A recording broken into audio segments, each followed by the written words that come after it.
to get the job done. Make your dream a reality and call Aspen Builders at 423-6811. Online at aspenbuildersinc.com. Your dream home is waiting at Aspen Builders. Sometimes good people make mistakes. When you find yourself in need of an attorney, call Liberty Law Group. The attorneys at Liberty Law Group will defend you in court and protect your freedom to get you the best possible outcome and the justice you deserve. Trust your freedom to Liberty Law Group, the best criminal attorneys in Nebraska and Iowa. Call them today at 877-404-5238. That's 877-404-5238. Or check them out online at libertylawgroup.com. Tired of your furnace running overtime this winter? Let Heartland of Nebraska Windows save the day. Upgrade to stunning, energy-saving triple-pane vinyl windows installed by their team of experts. Every window comes with a lifetime warranty on everything, all for a price you can actually afford. Free estimates, flawless replacements, and peace of mind from a family-owned business you can trust. Don't wait. Call Heartland of Nebraska Windows at 402-430-3852 or visit heartlandofnebraskawindows.com today. In a world where Wi-Fi battles rage and bandwidth is never enough, one family dares to connect it all. Work from home, influence all day, stream all night, and game to win. Deadlines, downloads, and dance-offs, all happening under one roof, flawlessly. Can your internet provider do that? Fiber fuel your household at allofiber.com/all-in. I am Harrison Arns, producer of Ticket Weeknights and Weekends right here at 93.7 The Ticket. My favorite things to do in downtown Lincoln are checking out all the local sports events, whether it's basketball, football, volleyball, or even Lincoln Stars hockey. I enjoy it all because I get to experience one of the best sports communities in the country. This message is brought to you by the Downtown Lincoln Association and 93.7 The Ticket. Coming at you live from the heart of downtown Lincoln. This is Old School with Foreman and Orman. Old School with Foreman and Orman is sponsored by Graham Tire Company of Lincoln, Nebraska Football Hall of Famer Jay Foreman. Here's Coy Detmer dropping straight back in the pocket. Rifles a pass. It was tipped and picked off by Foreman. He's at the 15, 10, 5. He'll score! Foreman got it, and it's touchdown Huskers. Black Shirts answer the call one more time. And Austin Orman. Hour one of Old School is sponsored by Heartland of Nebraska Windows. Old School with Foreman and Orman on 93.7 The Ticket and theticketfm.com. That it is. Welcome in another week of the show. Austin Orman, Jay Foreman with you here, 93.7 The Ticket and theticketfm.com. What a weekend it was in Husker athletics. Busy in the transfer portal, busy on the hardwood. We will get to that all and more throughout the course of the show. Show brought to you, as always, by Graham Tire Company. They have been serving the Midwest proudly for 75 years. More than just tires, they do all kinds of car and light truck repairs, too, from brakes to oil changes and all the light car or light trucks and cars. You can trust Graham at Tire for service you can count on. Graham Tire, getting you to the places that matter most. 402-464-5685. Jay Foreman back from the motherland. Welcome back. How was the trip? Well, I made it. The important part. Hey, they couldn't get your boy, though. They was looking. A couple of them looked at me a little crazy. I was like, yeah, this ain't it. This. Get any second glances or just the side eyes? Only thing I was worried about, if I gave my ID and they saw my government name, then I would have been jammed up like a bug. I would have been jammed up like a bug. Just Jay. Yeah. Jay. I would have to hit Google on them right quick. Look, man, that's just what my mom wanted me. But no, it was. I mean, it was all right, for a situation, and I had to put my, my cousin passed away, so that's tough because we grew up there. He was like a big brother to me, so we grew up together. So he was literally been with me through every step, college and obviously the pros, and then just real tight. So a young age, and so it is a reminder for anybody out there that obviously take your health is serious as you're going to take talking sports and in life, obviously, because you just never know, for males out there and obviously females as well, but males in particular, get your yearly in, go to the doctor. AMI, Yeah, Easy all to that. get to, easy to find. Get the AMI, get your imaging done, get to your yearly doctor. Don't run from it, man, because you just never know how fast things can come and get you. So, also it does, good reminder that life is short. Always check in on your people, because you just never know. And in this day and time, obviously, you want to make sure you always extend an olive branch, even though you might think it's against your better judgment. So, There's some wisdom right there. yeah, I mean, look, man, it puts it in perspective, man. It's I got other siblings and stuff, obviously, but me and my cousin, we were thick as thieves, and he was older, obviously he's about to be 54 actually on the 15th, so it's obviously, we had made plans like we do every year, try to get together and stuff like that. So that's not going to happen. So that puts it in perspective here in a couple of days for me once again. But, look, man, he's in a better place, and he definitely made an impact. So that was that's a good part. There is a good part about being at a funeral. You see the impact that he made, not only with his family, but friends in the community of Minneapolis. So, that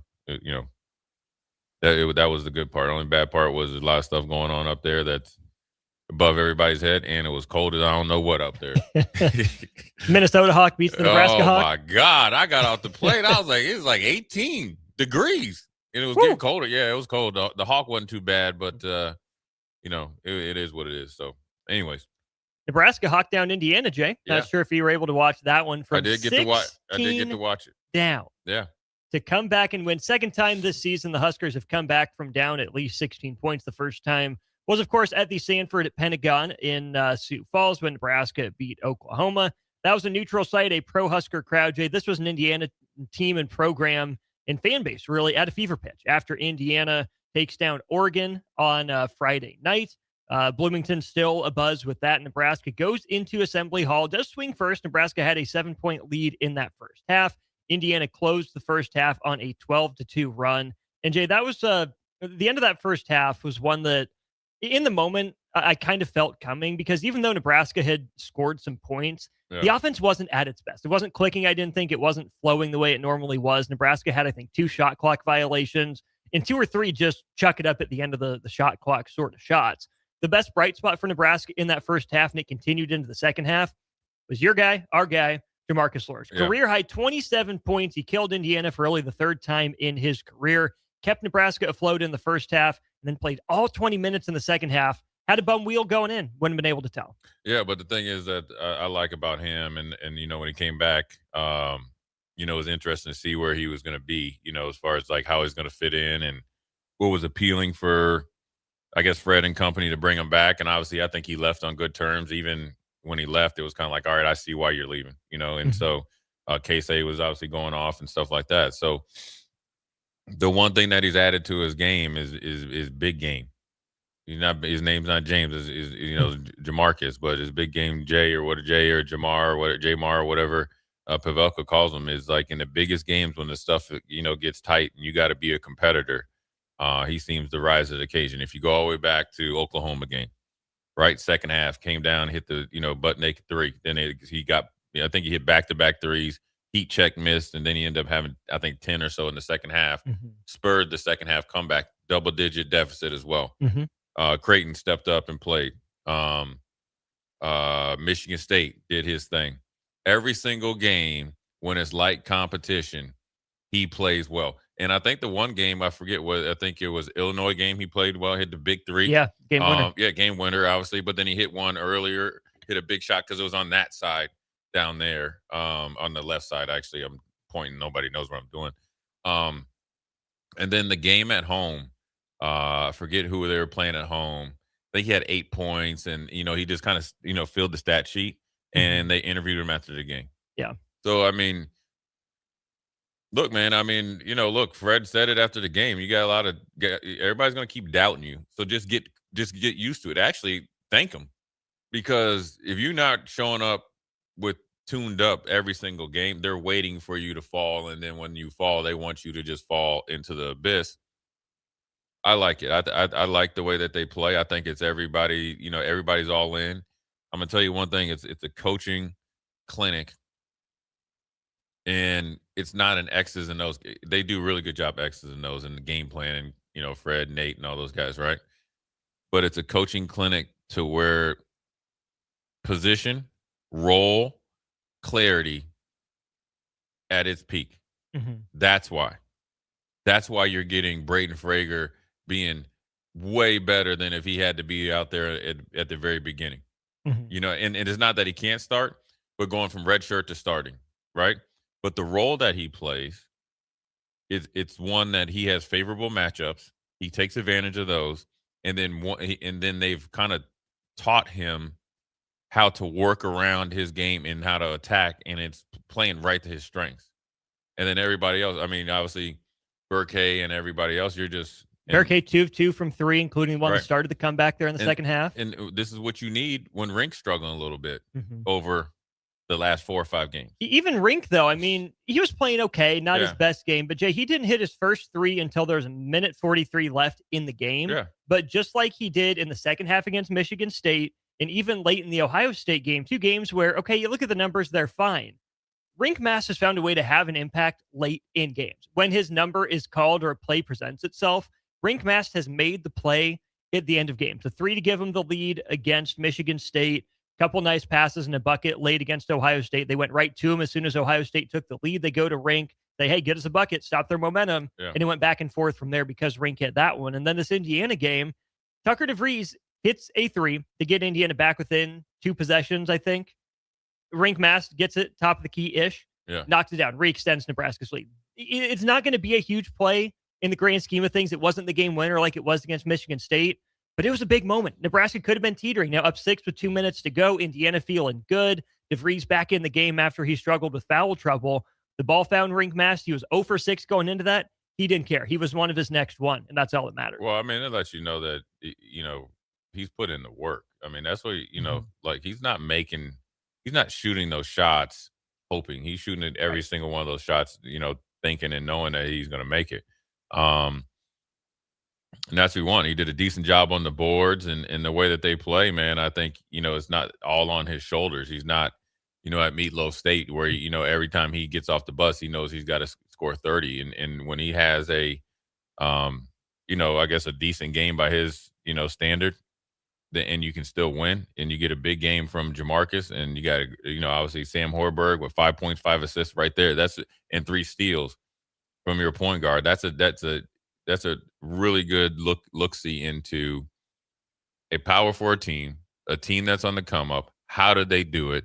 And I'm thinking about, like, you remember when Oakland made their run? Mm-hmm. It was essentially an older team, but it was just the 3. Chucking. Right? Mm-hmm.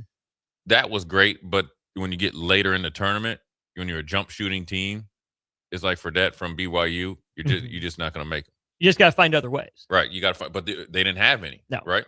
Now, I think Oakland, they had the power forward that actually ended up going to Arizona and stuff like that. But now when Trey Townsend, really good player. So when you look at what Fred has done, and this is where look at the NBA at certain teams, Houston Rockets, that he said, you know what? Everybody's went against a point guard in the way that they play. Mm-hmm. Because we got to get all these guys that are 6'7", 6'8", and they got to handle the ball because we got to have a really good looking team as we roll out there. Mm-hmm. So all you guys are doing that, we're going to have a point guard. We're going to have somebody that knows how to set the table, knows what their identity is, going to wear you down defensively, going to try to hit open threes, going to obviously assist the ball when he needs to, and he's going to make the right play down the stretch, and he's going to kill you at the free throw line. Mm-hmm. If that isn't like, I'm not a big fan of John Stockton. That's John Stockton right there. Now, John Stockton was cold, but he's a Hall of Famer. I mean, it's just, I wasn't a big fan of Utah, but what I'm saying, the Drew way Holiday, maybe? Yeah, way they play. Mm-hmm. That's exactly. Mm-hmm. And then everybody else can flow off of that. Yeah. And he makes, and not only is he playing that role, I'm talking about Sam Hoiberg, he's developed and added to his game because the way that the offense is rolling in the way that they're putting each other in advantageous positions, he's now finishing around the rim. Yeah. He's adding that to the game. Mm-hmm. And if everybody's has, we'll get into development in the football realm. not a lot of development is going on in basketball because you're not allowed to. Because if you get a 5-star kid in here, he has to turn pro by 19. You right? I mean, that's the way Kentucky did their stuff, and so a lot of them don't want to be developed because they're just here to grace you with their presence. Such limited time during the summer as well for coaches. Right. It's expanded a little bit, but still not huge. Right, and a lot of the kids, they'll go with their personal trainer, right, whatever. Right, and they're not trying to hear you anyways. They're not trying to really get developed. But Nebraska here, when you look at it, right, Casey, right, to go from essentially into the quarter, into the half, almost shooting half-court threes. That's where he started at. Yeah. Then you saw a little bit more advancement as far as moving without the basketball. But then his biggest weakness was like on defense, where he was it was looking like defense, but you actually were punching holes in your own defense, right? Well, then he got better at that. Yeah. So he's just developed in two things. So you would have been okay with that betterment there. Well, then they worked on him, or he worked at, and they worked at, I'm assuming how to finish around the rim and be a little bit more crafty, right? So that's development project. Hit the little floater as well. Right, sometimes. All that, just all around game. One. Then you go to Sam Hoiberg. Then you go to Braden Frager, where you were putting him on the shelf, develop, and he had to wait. So now you're seeing it when you play against teams like Indiana, where they think that, okay, well, Ring Mass is not doing much. Okay, well then here comes Braden Frager, and then you know what? You get 7 points from Caleb Jacobson. You know what I'm saying? So it's a whole team effort. And this is a game where, Garcia only played 5 minutes. Yeah. Which I like. I keep going back to that Illinois game. I mean, he came out the bench and was big. He's got a role. Yeah. But to your first point, he knows what his role is. Yeah. Wasn't called on to play much, but still found a way to do it. Yeah. Couple things for the text line. Virginia Pirate, I think something that really helps them as well is they have 3 to 4 guards that can really guard people. They have 3 or 4 bigs that can rebound and rotate in and out. Nebraska traditionally doesn't have depth. Feels like they do now. Jay, that's just the thing. I mean, 4 guys in double figures, but they came at you in waves, right? Jamarcus Lawrence was probably the steadiest guy all night long, but Price Sanford only had 3 points on 3 shots in the first half. He had 9 in the second half. Rink Mast up and down throughout the course of the game. Wasn't his time early necessarily. Then late, he hits that one. And then, of course, Frager, 20 minutes on the entire game. Played, 5 minutes, 6 minutes in the first half. Scored all 11 of his points in the second half. Bearcade popped in from time to time. Sam Hoiberg hit his 3 in the second half during that comeback. Cale Jacobson kept Nebraska afloat with a couple buckets earlier in that one when the offense was bogged down. There's such a thing as too deep. I don't know if Nebraska is going to be able to play 10 guys as they get down to March, but maybe they will. Maybe that's the strength of this team. I think you still got to find ways to get your best 7 players on the court more frequently, but you're in the middle of January. From now till about mid-February is really where it starts to feel like the grind, especially for Nebraska between, games against, really reputable opponents. Oregon will come to town tomorrow. That's a big enough game. You get Northwestern on the road. You get Washington at home. You get a place in Minnesota that you've never really played well before you're on the road at Michigan. These are the games where you need that depth to show through, whether it's foul trouble or guys just not playing their best. You can play 10 guys in this stretch of the year as long as they're incredibly productive, and that's okay. Yeah, and I think sometimes you got to go in the game with a purpose to do so. Now, you don't do it just blindly, as long as everything goes, as planned. And so you could probably at least expand it to 9, and go from there. And look, these games coming down the stretch here, right? This is like you just got a little bit of bite at the apple, and this is where you get to, put your caramel on your, your Granny Smith, and really get down into the core. You're gonna need everybody to be hyper focused and find little things that can kind of get that competitive juices flowing. Like, all right, Northwestern thinks that they've always given us a problem. Blue isn't there anymore. But they think they're tougher, bigger, and tougher than you, right? They're going to try to out-physical you. In their building. Okay, so we got to be ready for battle there. So we're getting there. We know what we have to keep hitting check marks. Then you talk about going up to the barn. For whatever reason, we've been leading, or you know what I mean? And then all of a sudden, like, their fourth option just lights us up. Because remember, they had, I think, was it last year, their best player? Remember, he had the kind of Dawson Garcia, frosted tips.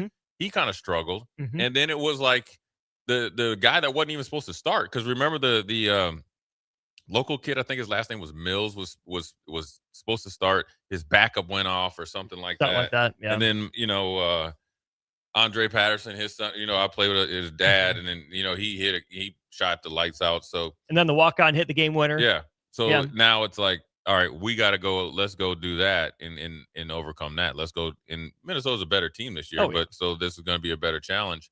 And so this is where I think if there's ever a time in the Big Ten sets up for a team in uncharted territory, being ranked, now being the hunted. First time being number 8 since 1966. Yeah. And you're the hunt. People are hunting you now, right? Now people are trying to see what you're doing. Now they're going to try to really give you their best shot. You're not going to get off the plane thinking like, oh man, everybody's just going to roll over for us. Now it's like, okay, we're trying to get some payback, some retribution, on places, that you still owe them. Yeah. That's what I'm saying. Yeah. So, adopt a little bit of the hurricane, BTA, bring a little belt with you. How about that? Yeah. I'm going to throw this out as we wrap up our discussion on Nebraska men's basketball, specifically Indiana, Jay. I think you can tell this team is in a different headspace for all the reasons Fred Hoiberg has said. But how about Bearcat? Drop step dunk off an offensive rebound. And then Frager's poster. That was a legitimate poster. Yeah, oh yeah. That dude jumped with him. Yeah, oh yeah. And that's going on some kid's wall. Some kid's gonna find the cinematic recap, print out that picture, blow it up to life size. Oh yeah. It's going on someone's wall. Signed too. Jay, there's a little nasty there. There's a little, not a huge amount of explosive athleticism on this Nebraska team, but they sneak. How many Nebraska big men would just take that offensive rebound and like try to soft touch it up and in or float it from the baseline? Bearcat had bad intentions. And then even Frager, that might be a run out the clock situation, right? Holt tried to get a good possession. He's like, no, I got this guy that I can drive on. I'm taking him to the cup. And then just to yam on him and make it look that casual. Yeah. I mean, that to me is just a little bit of the physical kind of outpouring of the mental edge that seems like this Nebraska team hasn't had maybe my entire life. Yeah, that's a little that what Frager did. That's that AAU basketball. In it, right? So that's the infusion of the young guy, and that's what you want, right? That he don't know no better, and he's not backing. He has nothing. He has no scar tissue. Nope. Because he came here and he's like, hey, look, I'm here to do my thing. I done played against 5-star dudes, and I'm he dunked on Bynum. I'm dunking on you, getting it too. He says he's the can man. The step back 3 on DeVries was a big one to push it to 9. In your eye too. Woo! Yeah, and then told you about it. Without getting teed up for it this time. Yeah, well, he's just looking at you. I mean, you could do it just without being right in the ref, and they'll let it slide. So they don't know anything. And then with Burke, I think it's just listen. Until I'm told different, I'm just going off what I see. He's in way better shape than he was last year. Oh yeah, so that's been confirmed. Right, so he can do things that you would expect somebody 6'9", 6'10" to do with that Eastern European edge. But him not knowing any better, he's competitive. And so you're getting the best version of Burke. And so you're getting the best version of everybody on the team. And they're locked in step with each other. They're a tight-knit group. They had the audio of Rink Mass, and I think he told him, like, look, man, we got to weather their storm. And then now we got to get going.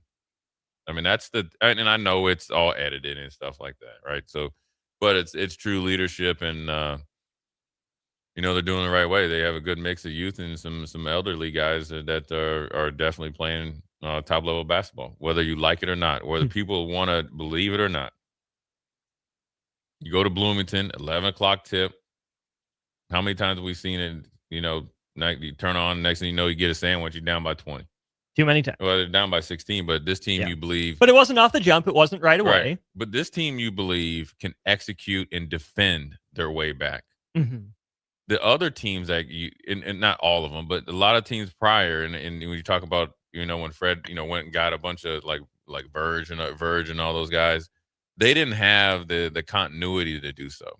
So if they didn't get up by 20, and sometimes remember being over there where they'd be up by 20, next thing you know, they're only up by 6. So the execution and being able to defend and get the, the shots falling, and then obviously execute in the 50-50 balls of situational basketball has probably really helped them go to places like Indiana and Illinois and come out with a victory. 16:50 to play. Indiana opens up a 16-point lead with 3:40 to go. Nebraska went up by 9.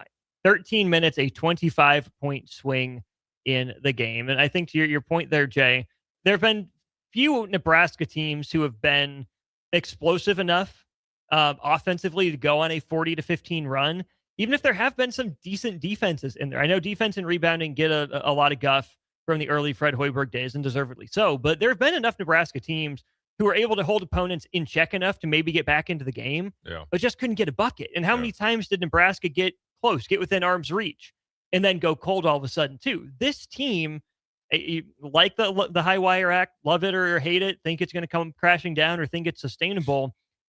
Either way, they're 16-0 right now. A 20-game winning streak. They're 5-0 in the Big Ten with 10 of those wins in the 20-game stretch, and the 3 Big Ten road wins this year all coming away from home, right? It's not like Nebraska's a paper tiger anymore.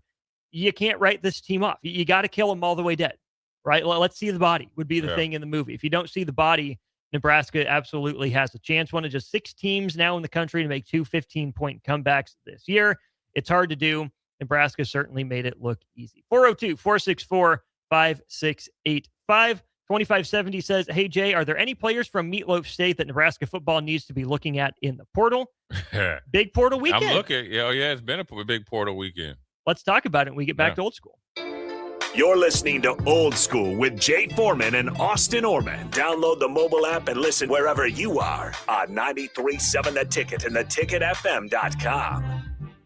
Sometimes good people make mistakes. When you find yourself in need of an attorney, call Liberty Law Group. The attorneys at Liberty Law Group will defend you in court and protect your freedom to get you the best possible outcome and the justice you deserve. Trust your freedom to Liberty Law Group, the best criminal attorneys in Nebraska and Iowa. Call them today at 877-404-5238. That's 877-404-5238. Or check them out online at libertylawgroup.com. All right, fellas, it's January. You're setting goals, you're hitting the gym, but have you checked what's going on inside the engine? At Advanced Medical Imaging, the Wellness Within program makes it easy. They have different levels of preventive scans so you can choose exactly what fits your health goals, from quick baseline checks to full body insights. It's simple, it's smart, and it's all about keeping you in top form before problems ever sneak up. And the best part, you don't need a doctor's order.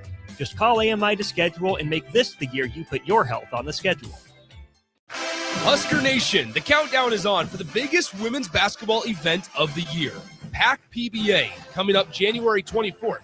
This year, we're heating things up with the Big Red Beach Party. Watch your Huskers take on Big Ten opponent Illinois, decked out in your best tropical gear, with a specialty tropical drink in hand, all inside Pinnacle Bank Arena. PAC PBA is your tropical getaway right here in Lincoln. Get your tickets today at huskers.com/PACPBA. Concrete Industries has immediate job openings for precast production laborers and maintenance technicians. Concrete Industries offers great pay, health benefits, 401k, a wellness program, holidays, and paid time off. Apply today to earn a starting pay of $21.50 per hour plus a $1,500 hiring bonus. Concrete Industries is hiring all experience levels and offers on-the-job training. Start your career today as a precast production laborer or maintenance technician. Visit concreteindustries.com. Mike, I've been thinking our house could really use a makeover. How about new siding? I've been thinking the same thing. Have you heard of James Hardy? Yes. Sarah down the street had Roofing Service Company install James Hardy siding on their home, and they love it. Roofing Service Company does have great reviews. They took her through the design process and made everything super easy. Roofing Service Company offers expert design and installation. Couple that with James Hardy's durable products and variety of colors, you and your family will love your exterior remodel. Just visit roofingservicecompany.com. That's roofingservicecompany.com. Rick Heyman here from Sauter Heyman Jewelers. I want to personally thank our great customers for voting us once again the best of Lincoln. At the same time, we're celebrating our 120th year in business in the great state of Nebraska. You can count on Sauter Heyman for the very best quality, value, and customer service. When it comes to your jewelry needs, visit us at South Point, Grand Island, and the Outlet in downtown Lincoln. Visit us today at sauterheyman.com, and thank you for your continued trust after all these years. At Parkview Animal Hospital in Lincoln, it's not just their professional care that sets them apart, but their warm staff and state-of-the-art facilities. Whether it's for a routine checkup or a comprehensive medical procedure, at Parkview, your pet isn't just another number, but a valued member of their caring family. Visit them at pahlincoln.com today and in person just south of 14th and Pine Lake Road. Parkview Animal Hospital. Your pet, their passion. For happier, healthier, furry friends.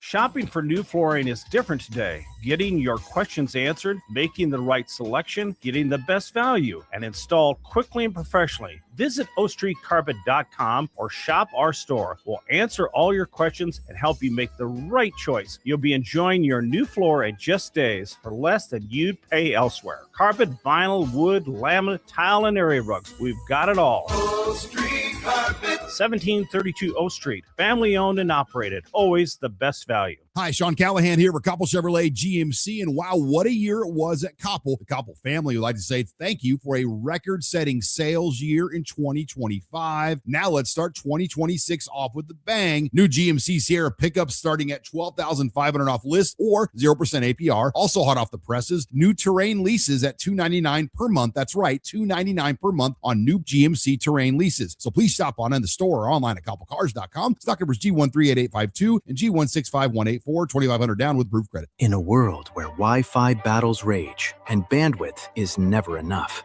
one family dares to connect it all. Work from home, influence all day, stream all night, and game to win. Deadlines, downloads, and dance-offs, all happening under one roof, flawlessly. Can your internet provider do that? Fiber fuel your household at allofiber.com/all-in. A lot of people in the summertime think, gee, I want to build a new home. By the time they go through the process of sitting down, getting the permits, and getting the home started, the home isn't done until January or February. Bob Benish of Aspen Builders, and they've built neighborhoods in and around Lincoln for over 25 years. I think the best time to start designing your new home is the month of January, because get an early start on it. Sit down, the snow's flying. Let's sit around the table. Let's drop some plans. Let's put numbers together. Let's get a budget put together. And let's get that thing started so that the home's done in summer or fall before school starts. So now is really the time to be contacting us to get an appointment to get the job done. Make your dream a reality and call Aspen Builders at 423-6811. Online at aspenbuildersinc.com. Your dream home is waiting at Aspen Builders. Back to Old School with Foreman and Orman on 93.7 The Ticket and theticketfm.com.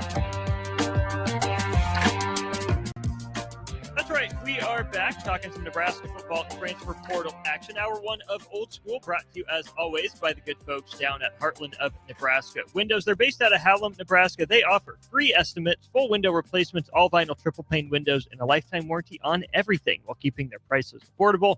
Heartland of Nebraska Windows is locally and family owned with their own team of installers.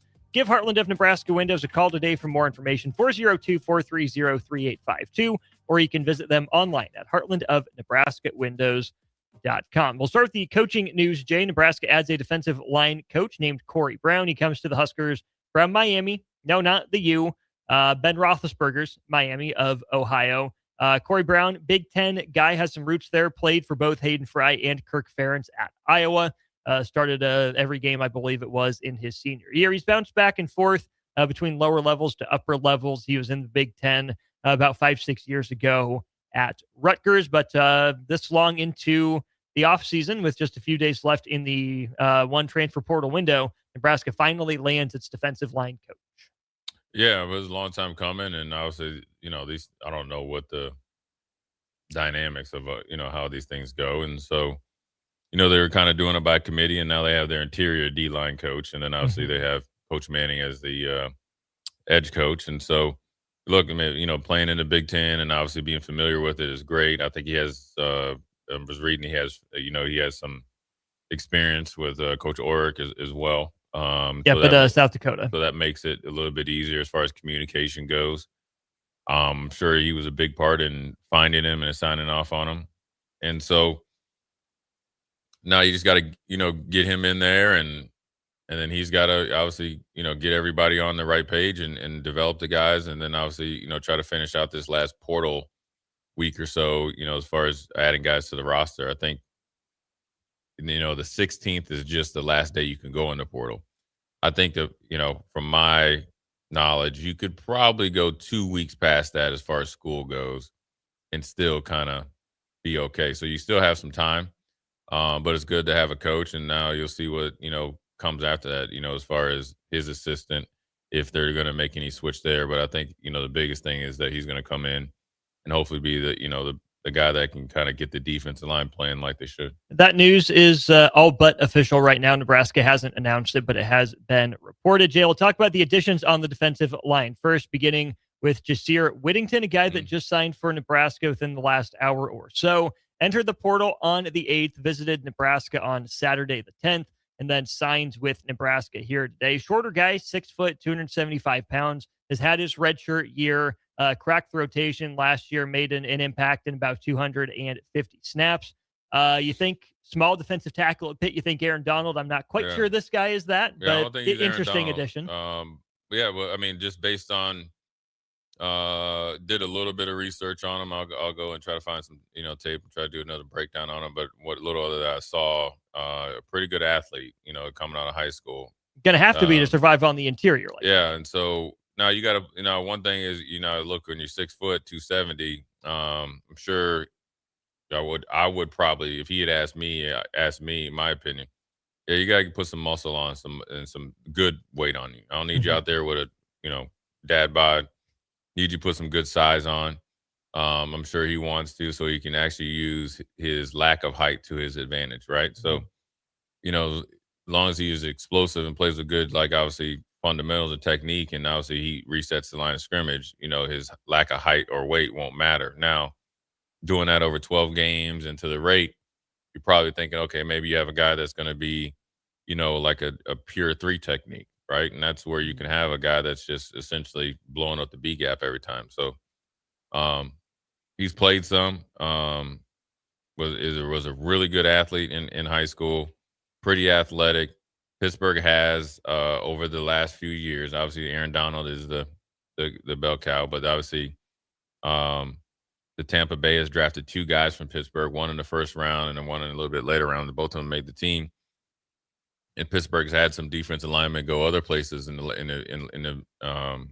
last few years. And that's an Narduzzi guy. He's probably a better defensive coach than Nebraska's had, maybe since Tony White, but still. So that he's been through the grind. He should be pretty tough, but then also that they have a tradition there as far as defense linemen, the standard that they play in. So as long as he's a good football player, I don't care what his height is or weight is.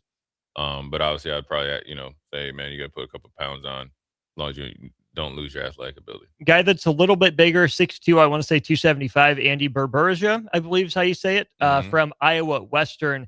Jay, this is interesting. In 11 sacks at the FCS ranks for him last year. Nebraska also talked to Iowa Western's defensive line coach Aaron Terry about its opening there. Yeah. He's the recruiting coordinator for Iowa Western right now. And the reason I think that that's interesting in the Iowa Western edition is fascinating is because for it being just across the river, Nebraska hasn't really gone over there. Hasn't tapped into it. And then I looked it up just to see some of the players Nebraska's gotten from there. John Hull, kicker. Luke Longville came from there. AJ Bush was there, came to Nebraska, then left for Illinois and then Virginia Tech down the line. Devin Drew was an Iowa Western guy, but he went to Texas Tech and then came to Nebraska. And then a bunch of guys that really never played. They got the number 1 JUCO center from there in 2019. He didn't see the field. They got a tight end from there and a DB from there that never played, and a couple other depth piece kickers as well. So it's not like Nebraska's completely unfamiliar with it, but some of the guys Nebraska's missed out on, and this is just in the last 15 years. Yeah, I know. Geronimo Allison, Andrew Van Ginkel, Mekhi Sargent, Davion Nixon, Caden Wheatgen, and then Arterio Thompson, who's playing for Washington right now. And Van Ginkel was actually in the bag. So did not know that. Yeah, somebody, you could probably guess who probably wasn't around to do the finishing deal. But yeah, they've done it. They've got a really good setup up there. They've done a really good job of obviously winning a lot of games, national championships, and sending guys off to Power 4 places. And the defensive tackle that's coming now, it came down to, I think, Nebraska and Clemson. I think obviously the proximity for where he was or is right now, and then coming to Nebraska, I think helps in the opportunity. I think he's, at least like on the internet, he said he was 6'2", 290, 295, right? Pitcher didn't look like it, but I'm sure he's somewhere in there where like 280, 285. He's explosive, plays hard. I think Coach Terry and those guys up there, and Dave Tollison and all those guys, I know he helped out in Nebraska some. They do a really good job of setting the standard of how you're supposed to play. And that's why they put so many guys at the next level and at Power 4 and obviously FCS level, and they all go and end up being productive players. Yeah. Because they're coached and developed right. They put them through the grind, and so look, it's a position of need, right? And so you just never know. If Clemson is recruiting him, that lets you know that he's for real. So there's going to be.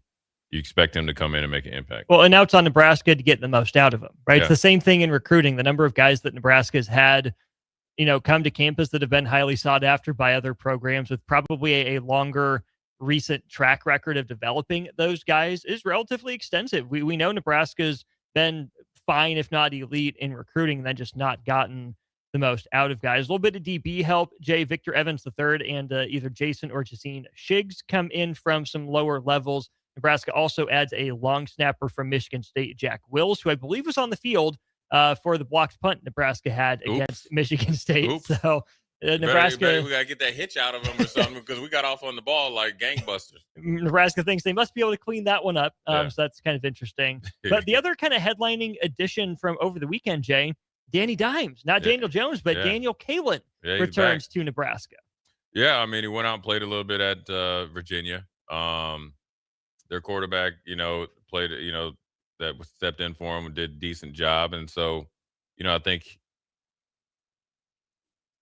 I don't know why because he jumped into portal rather quickly, when he left and, got some experience, got some starting experience. And so now you're coming back, along with TJ Lateef and, Calandria that, now you got a pretty decent, quarterback room where you think depth wise. And so I'm assuming Calandria has a little bit of the lead in the clubhouse now, but it's not a huge lead. And so now you're going to have a, true competition. It's not like Daniel Kalen doesn't have talent. Right. It's not like he can't throw. I think, obviously when he was here as a true freshman, he just needed to get, bigger and just get, just kind of more mature a little bit. I'm sure he's done that out in Virginia. Tony Elliott does a really good job with quarterbacks, and obviously he did a good enough job where they felt comfortable with him, starting a few games. And so you just never know. I mean, I think him wanting to be at Nebraska and when he decommitted from Missouri and came to Nebraska lets you know that he wants to be close to home. And so this is another opportunity for him to come in, and you just never know. This might end up being the dude if his mind's right. It's all mental. Not right away. Yeah. You just never know. This addition makes more sense to me than a guy like Calandria because this is, to me, the TJ Lateef competition. I know that TJ Lateef, all these guys ought to get a crack to be the starter. Kalen's played a little bit in college now, too.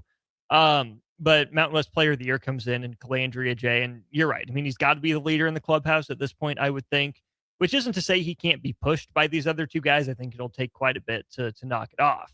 But this, to me, TJ Lateef versus Daniel Kalen is the plan then in 2027 would be my guess. Once Trey Taylor gets to campus, have him sit behind one of these two guys, probably between both of these guys.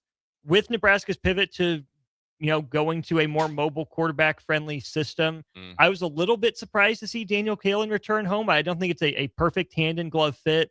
Kalen's got a little bit more ability to pick them up and put them down than former number 15 did, the first guy he was competing with here in Lincoln. I don't think it's a hand-in-glove fit, but I do like for him and for Nebraska that he came home. Whether he plays or not, we'll see. But I don't think it's a bad thing.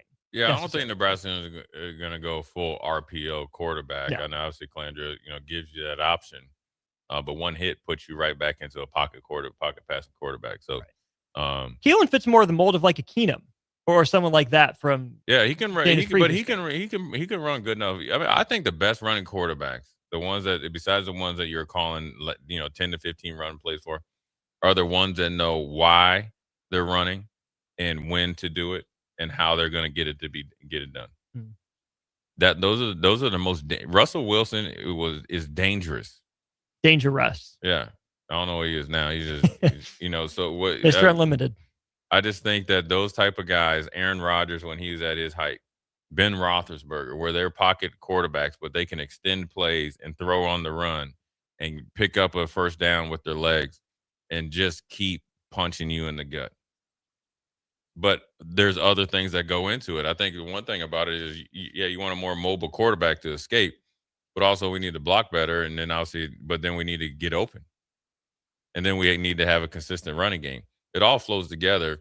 Having a guy that's real fast back there isn't going to solve all your problems. It's just going to, hopefully you just want him to be able to move and be an addition to what he does as a quarterback. Well, and if you're relying on your quarterback just to be fast and get out of it, it can help you paper over some of those issues and not actually get better. You can say, oh yeah, he'll get out of it. It's fine. It'll help you against like lower level teams. But when you play like Ohio State, Indiana, you're not going to be, unless they're off their game or you're like Johnny Manziel or something like that, you're not going to be able to beat like real Big Ten teams and defenses on a consistent basis running around like that. So you got to have it in your toolbox. But I think Daniel Caelan can provide some of that, not to the same magnitude, but some. Yeah, and again, I think he's the guy that kind of takes the spot of Nebraska's 2026 quarterback in some ways because he's young enough on a similar timeline to Latif that they didn't have to go get a high school guy in this class. Yeah. Because they found another younger guy. Yeah, and you got Trey Taylor coming in. It's going to be interesting to see how that happens in a year or so. I know, he's probably thinking he's going to be starting, but I mean, I think we've seen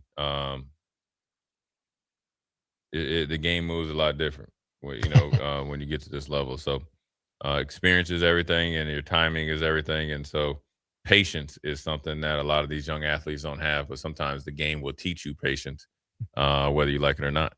Sure will. So Daniel Caelan back in the fold. Nebraska's got a D-line coach and a couple additions in that room as well. We'll talk more about that throughout the course of the show and the week. He's Jay Foreman. I'm Austin Orman. This is Old School Hour 1 brought to you by Heartland of Nebraska Windows. They offer all sorts of great work, including free estimates, full window replacements, all vinyl triple pane windows, lifetime warranties on everything, affordable prices, and of course, their own team of installers. You can learn more by visiting them online, heartlandofnebraskawindows.com, or dial them up on the phone, 402-430-3852. We'll be back to wrap up hour 1 of Old School right after this. Watch Old School live on Facebook, YouTube, or Twitch. Old School with Foreman and Orman on 93.7 The Ticket and theticketfm.com. Rick Heyman here from Sauter Heyman Jewelers. I want to personally thank our great customers for voting us once again the best of Lincoln. At the same time, we're celebrating our 120th year in business in the great state of Nebraska. You can count on Sauter Heyman for the very best quality, value, and customer service. When it comes to your jewelry needs, visit us at South Point, Grand Island, and the Outlet in downtown Lincoln. Visit us today at sauterheyman.com, and thank you for your continued trust after all these years. Fast plays, big swings, and momentum that shifts in an instant. On Sunday, January 18th, Love Nebraska takes on Love Atlanta at Baxter Arena in a matchup packed with energy and high-level competition. First serve is set for 5 p.m. with some of the best professional volleyball athletes in the world battling every point. Add in youth volleyball night for the local kids and club teams, and you have a can't-miss night in Omaha. Secure your seats and feel the intensity live at lovebneb.com/tickets. In a world where Wi-Fi battles rage and bandwidth is never enough, one family dares to connect it all. Work from home, influence all day, stream all night, and game to win. Deadlines, downloads, and dance-offs, all happening under one roof, flawlessly. Can your internet provider do that? Fiber fuel your household at allofiber.com/all-in. Just got new tires put on my car today. You did? I did see you leave the office. I didn't need to. Graham Tire picked up my car this morning and dropped it back off and they were done. You're kidding. How'd you get that kind of service? That's just what they do at Graham Tire. Schedule your service online on the Pickup and Delivery tab at GrahamTireLincoln.com. That's GrahamTireLincoln.com. Let us do the running. Some limitations apply. See store for details.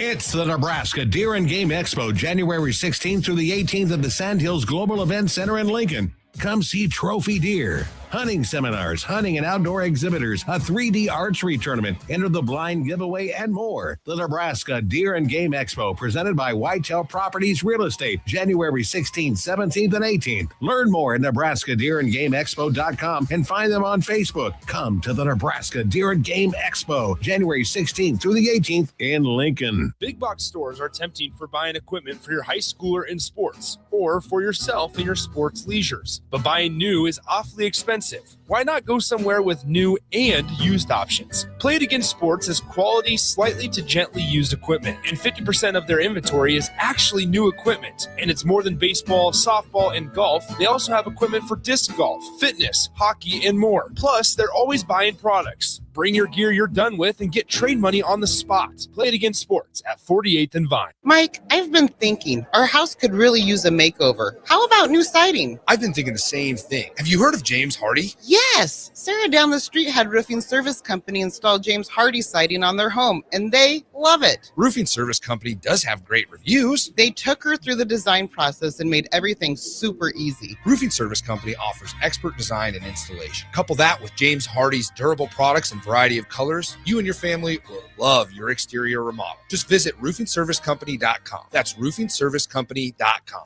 For remote starters, audio upgrades, and more, there's only one place to go. Auto Sounds of Lincoln at 48th and O. Hi, Sean Callahan here for Koppel Chevrolet GMC. And wow, what a year it was at Koppel. The Koppel family would like to say thank you for a record-setting sales year in 2025. Now let's start 2026 off with a bang. New GMC Sierra pickups starting at $12,500 off list or 0% APR. Also hot off the presses, new Terrain leases at $299 per month. That's right, $299 per month on new GMC Terrain leases. So please stop on in the store or online at koppelcars.com. Stock numbers G138852 and G165184. 2,500 down with proof credit. Sometimes good people make mistakes. When you find yourself in need of an attorney, call Liberty Law Group. The attorneys at Liberty Law Group will defend you in court and protect your freedom to get you the best possible outcome and the justice you deserve. Trust your freedom to Liberty Law Group, the best criminal attorneys in Nebraska and Iowa. Call them today at 877-404-5238. That's 877-404-5238. Or check them out online at libertylawgroup.com. Anderson Ford in Lincoln has 2 convenient locations, which means 2 times the customer service, 2 times the inventory, and 2 times the ability to get you in the car of your dreams. Whether you visit us on the north side or the south side, you'll find more selection and a team that's always on your side. When you're looking for a better way to buy your next Ford, visit Anderson Ford in Lincoln, where exceptional service meets unbeatable selection. Back to Old School with Foreman and Orman on 93.7 The Ticket and theticketfm.com. Us, Norman J. Foreman, wrapping up hour 1 of Old School, brought to you by Heartland of Nebraska Windows. Couple things to get to here in the last couple minutes of hour 1, Jay. Had this over the weekend, late last week. Javen Wright, Henry Lutovsky accepted their invitations to the 2026 American Bowl. What's it going to take for either one of those two guys to find their way onto an NFL roster? I mean, obviously, have a good week down there. Both of them are really solid off the field, so they'll interview well and all that stuff. Both have enough size and all that stuff, so they got to just perform well this week. And then when it comes down to the, testing out, they got to really do a good job there. The other news is from the Big Ten. Michigan has hired its president. Okay, whatever. No big deal. We'll never hear this guy's name again, except Jay. Ross Dellinger of Yahoo Sports says a big presidential move here. Kent Syverud going from Syracuse to Michigan has been one of the loudest and most public proponents of the private equity-backed Super League proposals in college athletics. He goes to the school, one of the 2 in the Big Ten in Michigan, that wanted to pump the brakes on the private equity deal. Could this be the domino that the private equity folks were waiting for to get this over the hump and provide the cash infusion to the Big Ten? Well, it's a huge hump because it was Michigan and USC that kind of balked at the first deal. So now I think you have Michigan over to the dark side or whatever. And USC is probably going to follow suit. So I think now everybody, the powers that be in the Big Ten, could probably within, the next few months. I don't know, in the next time, the Big Ten meeting, they can kind of really maybe set forth another plan to try to get everybody on board with it in the Big Ten. Remains to be seen. I'm not a big fan of Syracuse. I don't know what their issues have been, but of course, Jay, Syracuse is one of the schools that you think about, right? They come to mind in the ACC, but they're kind of a second or third tier program right now in basketball, which is still, I think, their flagship. Fran Brown and his success in football will do nothing but help that university. But Syracuse was going to be one of those programs left kind of floating in the wind if the ACC ever dissolved, right? You think about where's Carolina going? Where's even Georgia Tech with the academics going? Clemson, Florida State, Miami, obviously making waves. Syracuse is pretty far down the list. I mean, I think they could find a home for basketball in the Big East, even though they're not a Catholic institution. But Syracuse football, and they would just be kind of left floating in the wind for a program that I think is still on the upswing. Yeah, they have. I mean, they got a coach in there that's obviously from the area, from New York, and obviously he's there to try to, turn it around, kind of like a off-brand Kurt Signetti, and obviously it's a drastically different situation. But you have a coach that wants to be there, that wants it to be successful. Recruited there decently, a little bit down year this year, but I think that just comes off the injuries, at your starting quarterback and backup quarterback. But I think Syracuse is on the come up, but they need to make a big move next year. Yeah. Number one, because opportunity is there. Mm-hmm. Number two, they have to. 9-3 or better. If they can get 8-4, that's a really good year for them. They can get to the bowl game and get busy. Mm-hmm. Then aesthetically, it has to be pleasing. There were some games that got boat raced and stuff like that, but I think they've recruited to. They've transferred portal and recruited at a pretty good clip, and they do a decent job of giving guys. I'd listened to Fran Brown talk about it. I like what he said. I mean, he tries to really kind of put the kids in motion to, think about things bigger than football. It's generally like within 2 years, you gotta get on the field or you gotta get up out of here. Yeah. Which is, in theory, is if you're at Ohio State, that's probably how you roll. Syracuse, I think a lot of guys you might take them 3 years, because I'm sure you're going to have to not take projects, but you're going to have to take the kid that's not 190-pound corner. You're taking the kid that's 165. You know what I'm saying? So it's going to take you a little while to mature, but I think they'll have a good year this year. Remains to be seen. Interesting stuff. What they won't have, Jay, is Dylan Raiola at quarterback. Oh, man. He's headed to Oregon. They were close. Rumor had it. They had to pick up a phone. Hello. Dylan Raiola. Who this? Headed to Oregon. Sam Leavitt headed to LSU. And some more former Huskers in new landing spots. We'll talk about that to lead off hour 2. Yeah. You're listening to Old School with Jay Foreman and Austin Orman. Download the mobile app and listen wherever you are on 93.7 The Ticket and theticketfm.com. Hi, Sean Callahan here for Koppel Chevrolet GMC, and wow, what a year it was at Koppel. The Koppel family would like to say thank you for a record-setting sales year in 2025. Now let's start 2026 off with the bang. New GMC Sierra pickups starting at $12,500 off list or 0% APR. Also hot off the presses, new Terrain leases at $299 per month. That's right, $299 per month on new GMC Terrain leases. So please stop on in the store or online at koppelcars.com. Stock numbers G138852 and G165184. 2,500 down with proof credit. In Lincoln, it's not just their professional care that sets them apart, but their warm staff and state-of-the-art facilities. Whether it's for a routine checkup or a comprehensive medical procedure, at Parkview, your pet isn't just another number, but a valued member of their caring family. Visit them at PAHLincoln.com today and in person just south of 14th and Pine Lake Road. Parkview Animal Hospital, your pet, their passion for happier, healthier, furry friends. This is Lincoln's home for sports talk on the FM dial. Also online at theticketfm.com. On the internet. KNTK FM Firth, 93.7 The Ticket. Hey there, this is Paul Scheel, owner of High Electric. I want to thank our friends and loyal customers and introduce High Electric to those looking for a new electrician. We've been serving the Lincoln and Omaha area for over 30 years, from design to install, upgrades, and repair. If you are a homeowner or a small business needing some electrical work, call us at 402-466-6606 or check us out at hyelectric.com. We look forward to hearing from you. MWR, a local company of Lincoln, is proud to announce they are able to offer their own post-frame building packages in metal to anyone desiring a building, whether you're a contractor or a DIYer. They can install your building as always, and they offer multiple different rib profiles and loads of color options, including the wood grain metal at great competitive prices. You can inquire at mwrbuildingandfence.com or just draw your desired building and submit it in their contact us page, and they'll get back to you.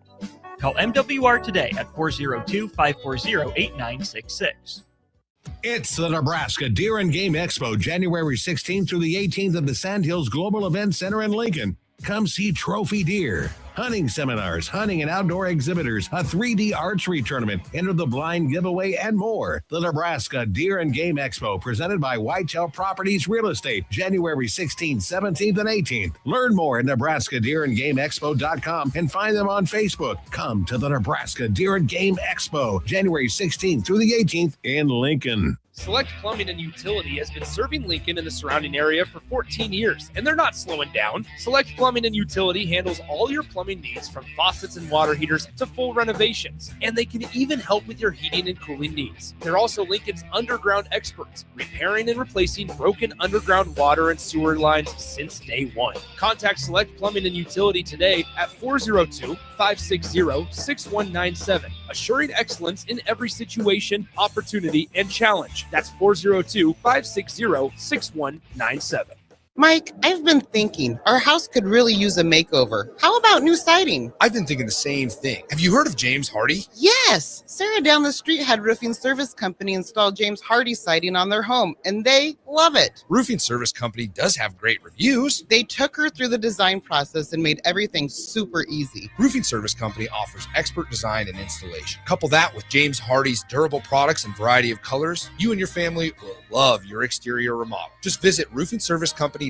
That's roofingservicecompany.com. If you or anyone you care about is facing a family legal matter, call Cordell and Cordell today at 1-855-GET-LEGAL or visit CordellCordell.com to schedule your consultation. There's a lot on the line in divorce. This is Joe Cordell of Cordell & Cordell, the largest family law firm in the country, with over 35 years of helping clients navigate divorce. But being big doesn't mean less personal or less local. Our attorneys live and work in your community, and as neighbors, they understand the challenges your families face. Divorce touches all areas of your life: your home, savings, retirement, and of course, kids. So when you find yourself facing divorce, you need a partner you can count on. Visit CordellCordell.com to schedule your consultation. If you or anyone you care about is facing divorce, contact Cordell and Cordell today. With over 100,000 clients served, we understand the challenges you're facing on a personal level. Call Cordell and Cordell today at 1-855-GET-LEGAL. That's 1-855-GET-LEGAL. 1221 N Street, Lincoln. Winter is just around the corner. Is your vehicle ready? Don't get left out in the cold. At A1 Automotive, we prep your car for whatever winter throws your way here in Nebraska. For battery checks, to brake inspections, tires, heaters, whatever your car needs to keep you and your family safe on the road, we've got you covered.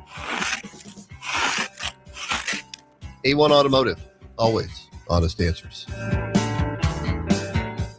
Coming at you live from the heart of downtown Lincoln, this is Old School with Foreman and Orman. Nebraska Football Hall of Famer Jay Foreman. Here's Coy Detmer dropping straight back in the pocket. Rifles a pass. It was tipped. It's picked off by Foreman. He's at the 15, 10, 5. He'll score. Foreman got it, and it's touchdown Huskers. Black shirts answer the call one more time. And Austin Orman. Old School with Foreman and Orman is sponsored by Graham Tire Company of Lincoln, your tire store next door with 4 Lincoln locations. Old School with Foreman and Orman on 93.7 The Ticket and theticketfm.com. Here we go into hour 2 of the show. Austin Orman here, Jay Foreman there. This show, Old School, brought to you by Graham Tire Company. They're celebrating 75 years of serving the Midwest. They're more than just tires. They do all kinds of car and light truck repairs, too. From brakes to oil changes, trust Graham Tire for service you can count on. Graham Tire, getting you to the places that matter most. 402-464-5685 if you have any thoughts on anything that we're talking about. Jay, we can finally put it to bed after this conversation until we get to fall practice next year. Yeah. Dylan Raiola has a landing spot. Announced earlier today that he is heading to Oregon. He is headed to Eugene. Post in the reflective tracksuit, post with the rubber duck, all the Nike stuff around him as well. Kind of funny to see a guy that we know or suspect had a contract with Adidas now signed to play for a Nike school. Yeah. I'm sure there's plenty of resource available in Nike land to buy out the remainder of whatever that contract was with Adidas. But what do you make of Dylan Raiola keeping essentially radio silence with a bunch of what he was doing and ending up in Eugene and still in the Big Ten? I mean, how he chose to handle his business is I mean, I guess it's good. I mean, I think he probably was trying to be very strategic about it, where he could get what he wanted, and kind of it wasn't his statement, but it was a statement by somebody obviously in his camp that, interviewed and found out why he went in the portal in the first place. And then it came down to there was very few choices that could offer what was said in that statement. And Oregon happened to be one, Miami happened to be another. And then as far as the Nike contract goes, I don't know what his, whole package is. But, Travis Hunter was an Adidas athlete, and they were a Nike school. Now, not to the magnitude of Oregon. So we'll see. And I think that's obviously you want, if you do make a switch, you want to get compensated for it. And I'm sure Oregon can, get behind a marketing deal for him, especially if he's going to be the starting quarterback. But that's actually should be, second or third tier what he needs to be thinking about. He needs to be thinking about, okay, now you came to Nebraska. You had the red carpet. You kind of were the king of the castle. You were, as an 18-year-old kid at the games with the AD. You've been to every concert. You've been behind met all the superstars.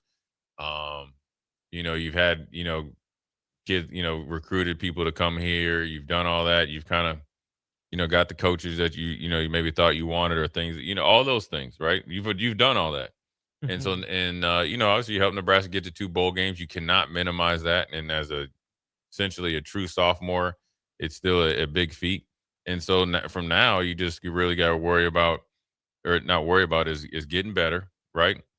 But in order to get better, you really have to come to terms and really and understand your weaknesses. Yeah. I would discourage you. You don't need any more quarterback coaches. You need to play football. Play the position of quarterback, because it's not a talent thing. It's not an arm talent thing. It's not he's big enough. He's 6'3", 2. He needs to probably be about 215, right? So let's say 220. You're big enough. Mm-hmm. At 220, you can be effective enough when you're scrambling if you really study how, when, and how, when, and when you, and also when you should use your ability to scramble. You can be that, and you got to be very strategic about it. You got to know when to slide, right? So you don't take, this is all the experiences that you have is all condensed down to one thing: mm-hmm. how you handle everything outside of football, but it affects in the locker room. Because once you hone in on all those things, then you become a better teammate. You're way off in the abyss now. You're no man's land. No, you're way off in Eugene. You up there in the Pacific Northwest. That's Pacific Northwest, right? So you way up there. You're way away from home. Now it's time to lock in. You essentially like Rocky and Rocky IV. And if you take that type of mentality, Rocky didn't go get like some fancy place to train. He chopping wood and all that stuff. That needs to be your mentality. Yeah. And you do that. You look at what Dante Moore did. You look what Bo Nix did. You find out what in everybody. Look, you probably skipped over the comp that's closest for him and Dylan Gabriel. Yes, but they're 2 different body types. I'm looking at what they did. Look, when Bo Nix got there, he came with some issues. Oh yeah. That's actually replica of what Dylan. When Bo Nix came into Auburn, he's a coach's kid. Mm-hmm. He's a legacy kid. Okay, now in that area, he was a highly rated recruit. He came on like gangbusters as a freshman, right? Hit some speed bumps as a sophomore. Had to get up out of there. Mm-hmm. And it wasn't a good experience. I think Dylan had a good experience here because Bo Nix, the Auburn fan base is significantly different than here. That's a very diplomatic way to phrase that. But then you go to Oregon, like you go from Auburn, Alabama to Oregon. You come from Lincoln, Nebraska to Oregon. It's football, football, football. it's worked. That's where the direct comp. Dylan Gabriel too. Yeah, he's Bo Nix's backstory with Dylan Gabriel football skills, maybe. Right. Yeah, and Dylan Gabriel was, he's a little dude, man. He's tiny. Sure. I mean, and plus he had already he had done his thing though. He had no really reason to leave Oklahoma except for a bigger bag. Sure. And that offense really probably with the weapons was best for him. And now you got Dante Moore and you in the position of should he go and be a top pick or you redshirt behind him? At the end of the day, the things that will get Dylan to where he wants to be or he says he wants to be has nothing to do with Patrick Mahomes' trainer. Has nothing to do with a quarterback coach. Has nothing to do with it. You got to lock in. You got to be infused into that team. You got to be one of them. The best thing you can do is go around and look at Dante Moore as well. He's right there. When you hear him talk about him, what do they say? One of the best teammates out there. You want to look at Trinidad Chambliss? Teammate. Mendoza. Teammate. Look what they're doing and then do it authentically. And then that will lead into how you work. That will lead to guys playing for you. You will get better. He can throw the football. He can read defenses. But then you do all that other stuff outside that I just mentioned on top of having the coaches there and obviously the process and the culture and all that stuff that they have up there and the expectations are higher, then all that stuff, all the frivolous stuff out here that was going on around here, that's done. Yeah. Because it won't even appeal to you. You get what I'm saying? Mm-hmm. And not that you can't do what I want to, it just won't appeal to you. And so when he gets that, he's going to, then it'd be a great opportunity. Third offensive coordinator in Dan Lanning's 4 seasons. Mm-hmm. Kenny Dillingham, 2 years of Will Stein, and now it'll be Drew Maringer being the quarterback's coach. Dan Lanning has hit it out of the park with his quarterbacks so far. Really curious to see, Jay, the development of Dylan Raiola. Of course, Nebraska will get an up-close and personal look in Eugene, Dylan's new home, coming up sometime in the Big Ten conference slate. Because the Dylan Raiola that we saw leaving Nebraska, the product that he put on the field, was not college football playoff quarterback winning good.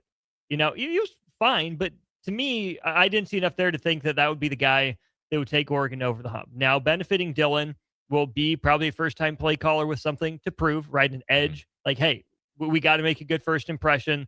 This is a big stop for you in your image rehab stint. Let's make something possible. Getting guys back from injury. I mean, Oregon was down its top 2 running backs at times throughout the year. Various receivers in and out of the lineup with injuries. Losing Kenyon Sadiq to the NFL draft is probably going to hurt. You think Oregon has someone else in the hopper there? Yeah, they do. They do. This. He looks like the Ferguson kid that unfortunately passed away. He's right. I think he's number 4 or something like that. Yeah. So they got talent. But they got talent. That's not going to be part of the issue. But when you talk about teammate, you talk about the intangible stuff kind of off the field. The one thing Oregon hasn't done is win. Right. And the title, yeah. Right. They've won games. They've won the Big Ten. They've been the 1 seed. Now they've been the 5 seed. They've won regular season games. Fair or not, they have the legacy is the choker, right? The O at midfield is Oregon. It's also for 0. Dylan Raiola has a chance to rewrite the book on himself and for Oregon. I don't know if he's the guy I would have bet on if I was them, but I get why they did. Contraire, Mo Frere. You know what Mo Frere means? My friend. Yes. Not so fast, my friend. Yeah. So here's what you have to De understand. Corso. Ohio State, Heartline leaving, Mm-hmm. cause chaos. You can't get it done. Ole Miss, bring it back 2 coaches. Don't look anything like that they had been offensively, even though they were playing against a top-notch defense. Yeah. Oregon, losing their defensive coordinator to Cal, Will Stein to Kansas State. Kentucky, excuse me. I'm thinking of Klein. Yeah. So when those things happen, when you play against Indiana, they ain't lost a coach, and they getting better and they're getting stronger. You're gonna get rocked. You're gonna get rocked, and that's not the main reason, but that's also brings some clarity into the facts. So this new offensive coordinator probably isn't unless Dylan plays out of his mind and Oregon plays out of his mind, and he's probably gone somewhere. So now you have a little bit of continuity. Now you got to replace the guy on defense. So I don't think a quarterback is what's going to get them over the hump. I think continuity is going to get them over the hump. And then also, I think they have to, in my opinion, as far as Oregon, there's things on their defense that was not as good as what people thought. Mm-hmm. And there's things on their offense that I think you need to get some real conventional run game. Okay, so we got to probably get a little bit better as far as how we're moving as an offensive line to get to past the hump that they need to get to. You know what I'm saying? Mm-hmm. So for Dylan, it's a great opportunity to lead a team, deep into the playoffs, getting off the bus every single time. There's no excuses. Listen, they're going to lose a quarter. Dante Moore should go to the pros. Sadiq should probably. But will he? If he's smart, he goes to the pros. If he's dumb, he's going to cost himself a lot of money. Period. At the worst case scenario right now, you're the number 2 quarterback, and about 8 teams need a quarterback. And throw another 2 in that would take you if they have a chance.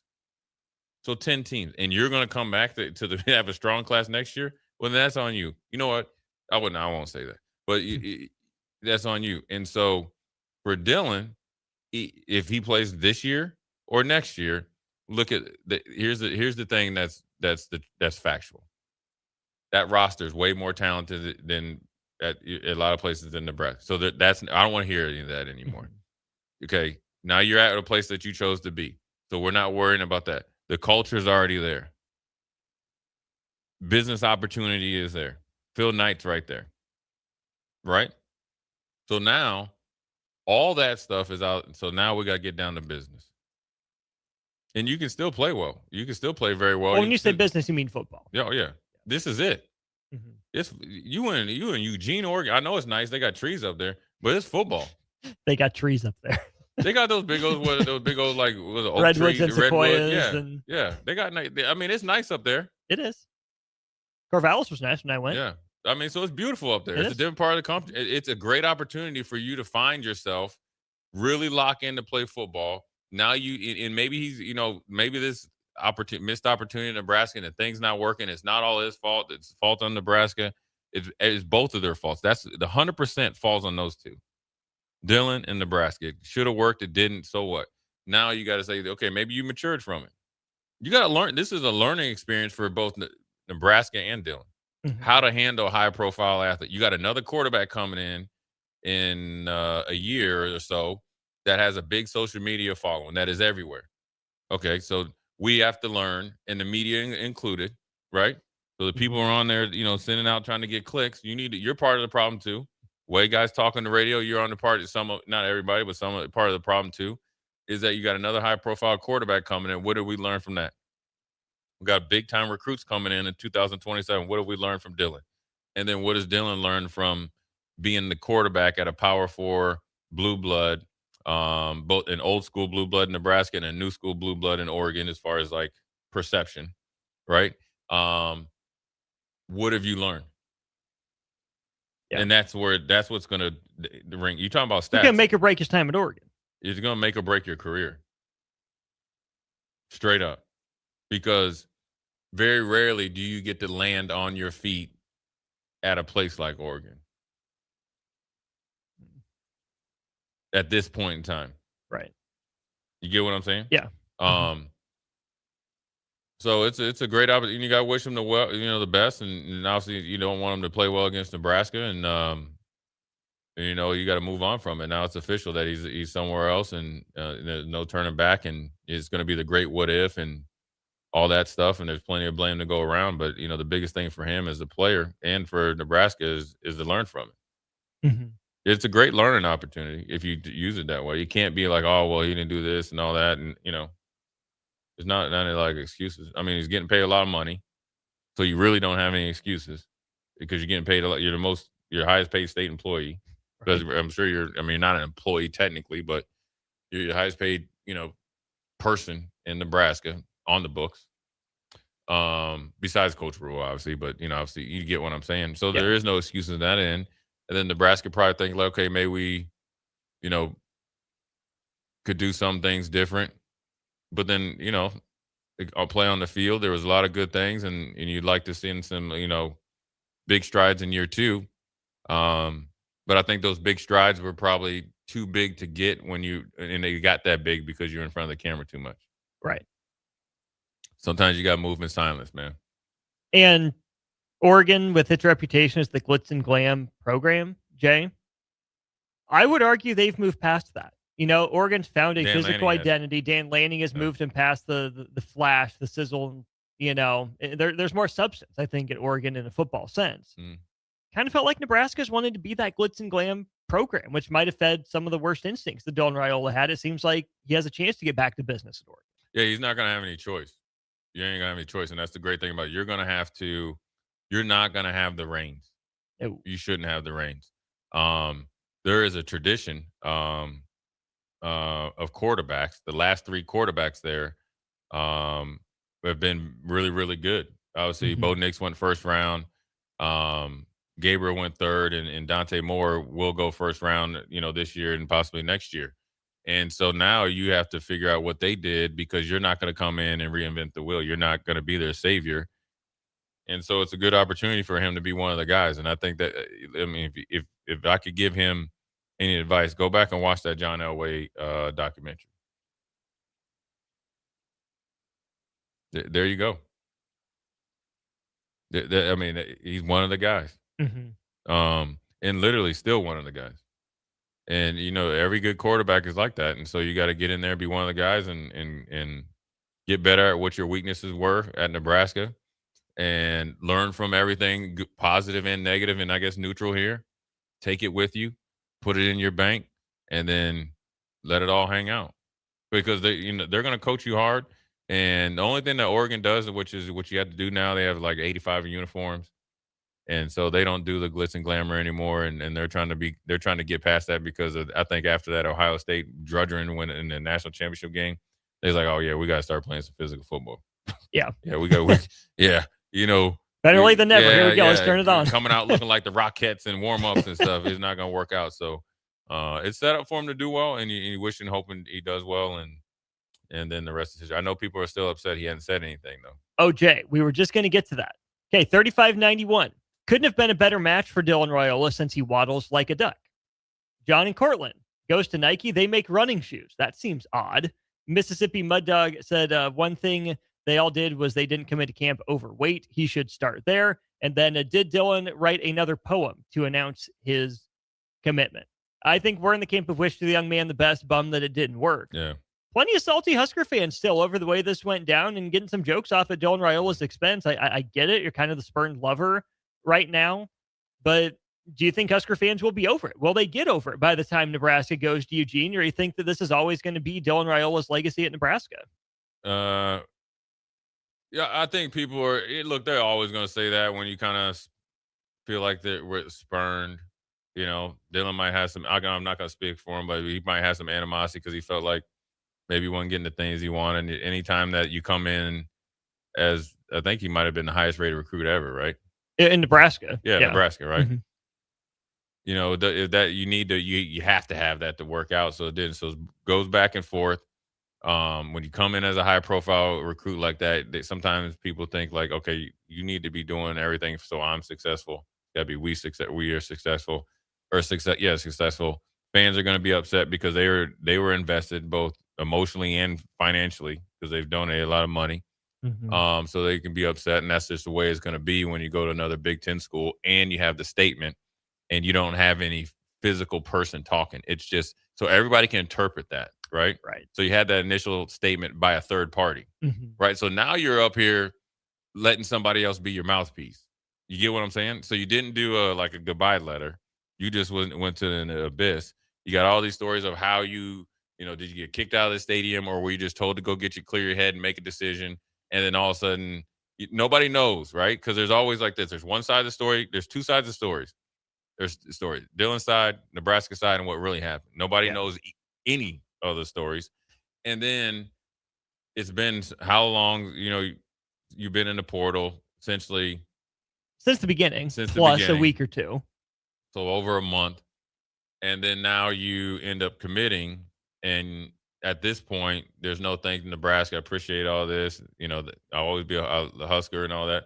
None of that. So at this point, since you ain't said, don't say anything. Too late now. Yeah. No full-page ads in the Journal-Star, World Herald. Too late on No, social. I mean, at this just point, you move might on. just don't even say anything because the best thing that you can do and what Nebraska can do, Nebraska handles their business, Dillon and Oregon handles their business, and then you see each other on the field. Yeah. And then if somebody asks you then, and, you can say, hey, look, man, I love Nebraska, but I love Oregon right now. I'm really excited about being here, and it's been a great time. I'm looking forward to playing Nebraska, and just leave it at that. Yeah. And because right now, though, if you do it right now, then it'll be you did it because of backlash. Because realistically, if he would have called me up and asked me what to do, you should have done the right thing. I'm telling you, the one thing I only regret is how, I could tell you I was justified the way I left Buffalo.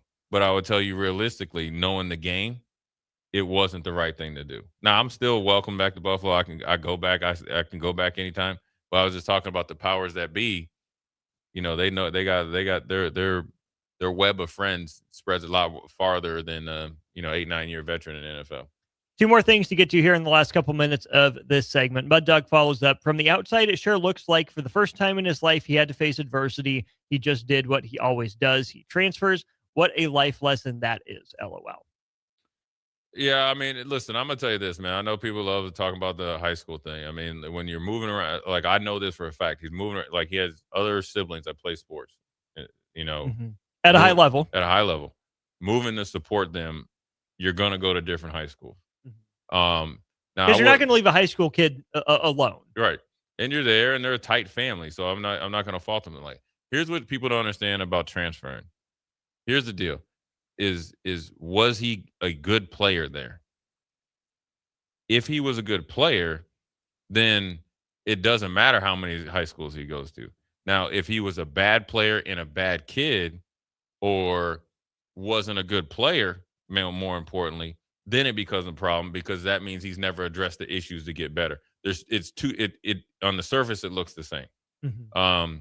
But clearly, Dillon's been a good player. I mean, starting Yeah. at Buford, that's a national powerhouse. Yeah. Not like he was a bad player transferring to find the spot that would give him the starting job in high school.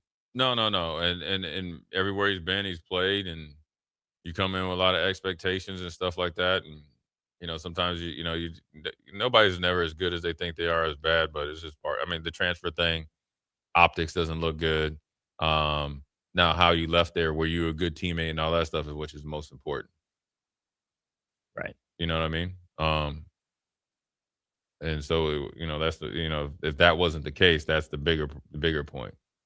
Yeah. In this day and age of high school sports and college sports. I think you and I are both betting on Dillon Raiola to be the starter for Oregon when Nebraska goes up to Eugene, which is okay. Hey, here's the real deal. Leave it on the field. We'll see how it goes. And then, Jay, the last thing for this segment, Malachi Coleman has a new home.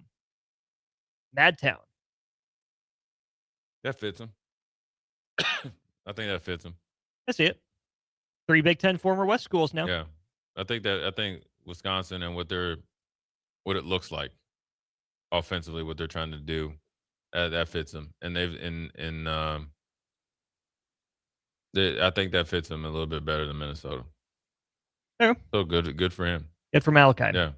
Mike says, I do want to hear about Daniel Kalen coming back. Mike, we did address that at 3:30. Would recommend you rewind the show or check out the podcast version. He's back, Danny Dimes. The real Danny Dimes. Future Indianapolis Colts quarterback, Daniel Kalen.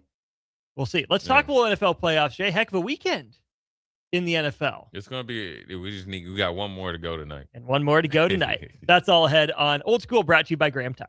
Watch Old School live on Facebook, YouTube, or Twitch. Old School with Foreman and Orman on 93.7 The Ticket and theticketfm.com. Just got new tires put on my car today. You did? I didn't see you leave the office. I didn't need to. Graham Tire picked up my car this morning and dropped it back off and they were done. You're kidding. How'd you get that kind of service? That's just what they do at Graham Tire. Schedule your service online on the Pickup and Delivery tab at GrahamTireLincoln.com. That's GrahamTireLincoln.com. Let us do the running. Some limitations apply. See store for details. MHC isn't a new company, just a new name. Mo's Moving is now Mo's Home and Commercial. Whether moving across town or across the state, MHC Moving has you covered, specializing in home, apartment, assisted, and independent living moves. MHC can handle your commercial moves as well. MHC Moving has 0 hidden fees. You'll never pay for same-day booking or be charged for stairs, heavy items, or elevator fees. Rates are the same Monday through Saturday, and you will never pay a truck or fuel surcharge. And they offer payment plans through PayPal. Call MHC Moving today at 402-853-7167 or go to mhcmoving.com. Select Plumbing and Utility has been serving Lincoln and the surrounding area for 14 years, and they're not slowing down. Select Plumbing and Utility handles all your plumbing needs from faucets and water heaters to full renovations, and they can even help with your heating and cooling needs. They're also Lincoln's underground experts, repairing and replacing broken underground water and sewer lines since day one. Contact Select Plumbing and Utility today at 402-560-6197, assuring excellence in every situation, opportunity, and challenge. That's 402-560-6197. If you or anyone you care about is facing a family legal matter, call Cordell and Cordell today at 1-855-GET-LEGAL or visit CordellCordell.com to schedule your consultation. There's a lot on the line in divorce. This is Joe Cordell of Cordell & Cordell, the largest family law firm in the country, with over 35 years of helping clients navigate divorce. But being big doesn't mean less personal or less local. Our attorneys live and work in your community, and as neighbors, they understand the challenges your families face. Divorce touches all areas of your life: your home, savings, retirement, and of course, kids. So when you find yourself facing divorce, you need a partner you can count on. Visit CordellCordell.com to schedule your consultation. If you or anyone you care about is facing divorce, contact Cordell and Cordell today. With over 100,000 clients served, we understand the challenges you're facing on a personal level. Call Cordell and Cordell today at 1-855-GET-LEGAL. That's 1-855-GET-LEGAL. 1221 N Street, Lincoln. In a world where Wi-Fi battles rage and bandwidth is never enough, one family dares to connect it all. Work from home, influence all day, stream all night, and game to win. Deadlines, downloads, and dance-offs, all happening under one roof, flawlessly. Can your internet provider do that? Fiber fuel your household at allofiber.com/all-in. The place you call home should always be a place of comfort. Warm and cozy in winter, cool and relaxing in summer. If your home isn't delivering the comfort you expect, call Bryant. It's more than just hot and cold to them. It's about providing the best comfort solutions. And Bryant gives you a full 24-month test drive on your home comfort system. Get full details at BryantLincoln.com or call 467-1111. Bryant Air Conditioning, Heating, Electrical, and Plumbing. Bryant, whatever it takes. Are you looking for an exciting new way to put your skills to work? Explore new career options in the fintech industry at Currency, a Sandhills global company. We offer full-time positions in financial sales, compliance, operations, and other fields. We also offer a 4.5-day work week, an attractive benefits package, and opportunities for advancement. Put your motivation to work and grow with us at Currency. Visit gocurrency.com/careers to learn more. Landmark Implement, your local John Deere dealer, invites you to the Spring Equipment and Technology Clinic February 3rd through the 5th at the Buffalo County Fairgrounds in Kearney. New this year, the planter and sprayer clinics are combined into one streamlined, hands-on event built around growers' time and needs. Get expert training on John Deere planters and sprayers on topics including maintenance, technology, and autonomy. Don't miss it, February 3rd through the 5th in Kearney. Visit landmarkimp.com/events for details. Back to Old School with Foreman and Orman on 93.7 The Ticket and theticketfm.com.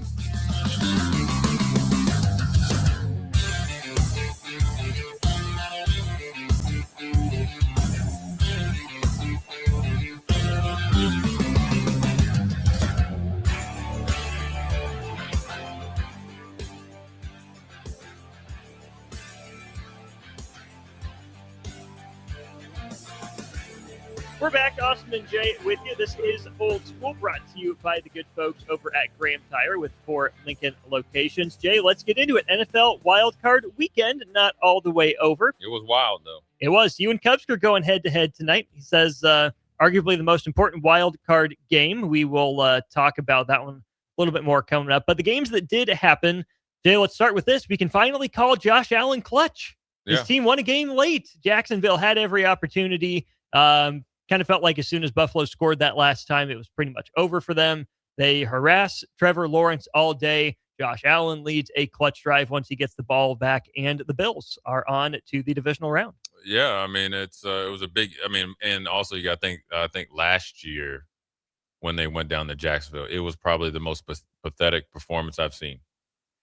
Remember, they went down there and lost like 10-3. Yeah, welcome to the Indianapolis Colts entire franchise. And existence. I think it was like back-to-back weeks that AFC South went down there and played like crap. So, horrible. It's good for him to win on the road.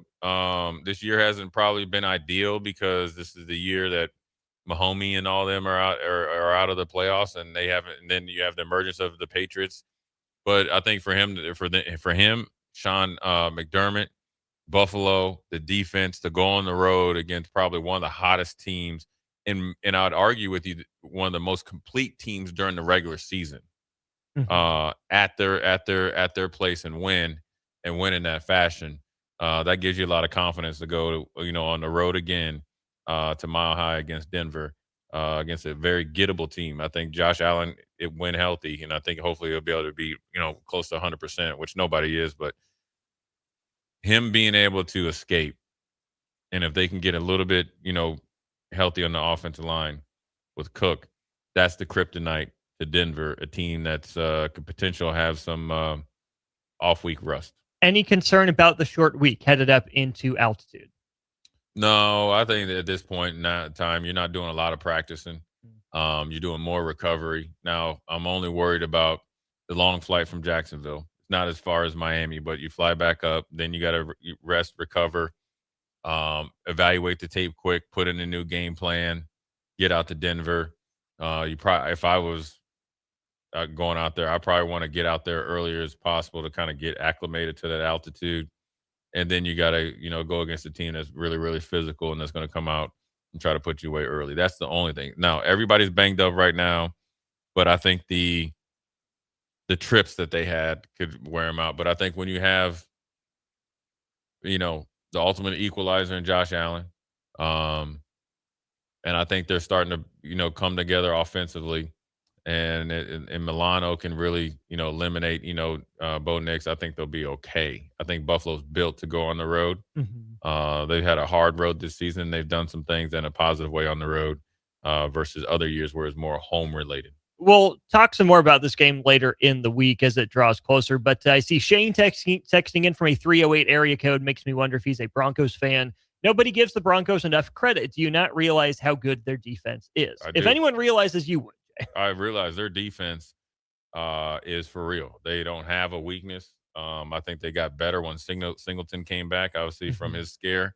Patrick Surtain is starting to kind of come into, all-pro level again. He's obviously very good before he got hurt. And now he's starting to kind of get his game legs back. And they got 85 guys that can rush the passer. Yeah. And they have a really good system for them. And their defense plays off of their special teams in offense. And so they are the most dangerous defense out there because they can crush your whole, and I used to call them the orange crust, they can crush your whole life up there with that pass rush. And they play the run pretty well too. And so that's if they were just strictly like, remember when the Colts had Freeney and they would give up a lot of run yards. Denver plays pretty good against the run. Yeah. Now you got to really try to attack their second and third corner. Maybe put was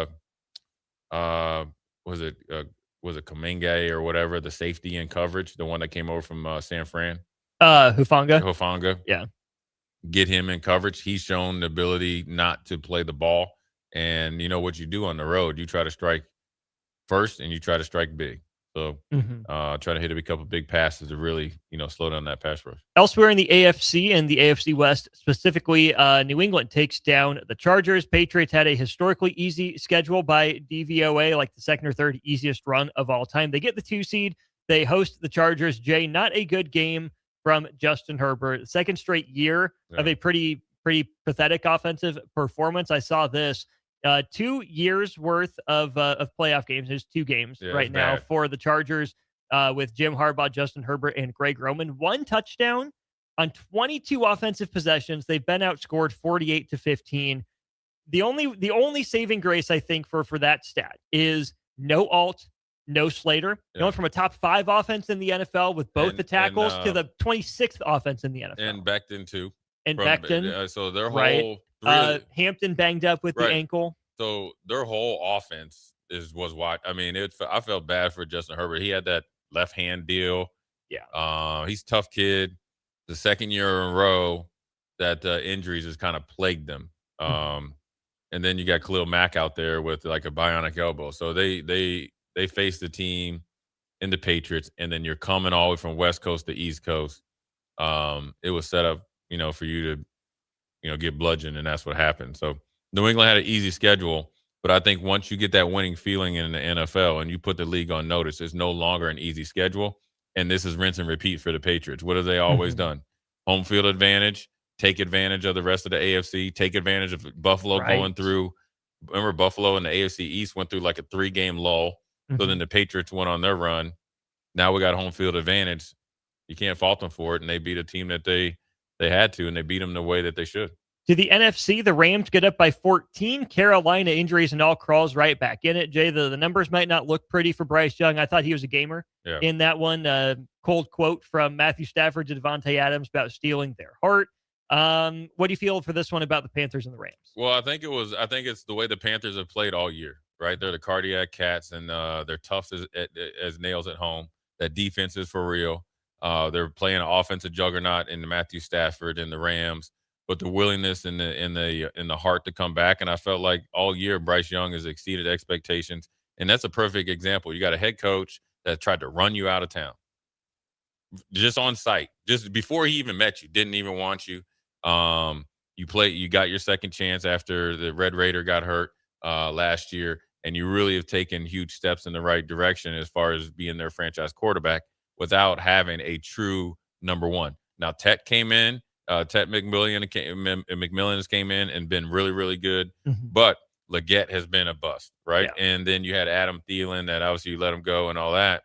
And so if they can get somebody opposite of Tet, and then they continue to get the tight ends and like Trimble and Jalen Coker played really well, I think they'll be a tougher out. I think they have a good young team. Now, they run the ball.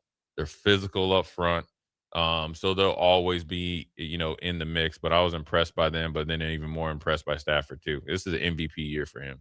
Is this the game that maybe gets the Rams going again? As the most dangerous, 5 seed, whatever. They didn't end the season the way that they should. I think Sean McVay knew that because he had some of the starters play last week. Winning in that fashion definitely gets your attention and definitely gets you going. I mean, the way that they were able to play, and you got Nakua and Devontae getting going, and Stafford was the Stafford that you need him to be, especially under pressure. I think you can do it. I think the defense needs to play a little bit better, as anybody would tell you. But I think that offense, getting off the bus, that's going to give you a lot of problems. And Stafford didn't really play that well. I mean, he was 24-42.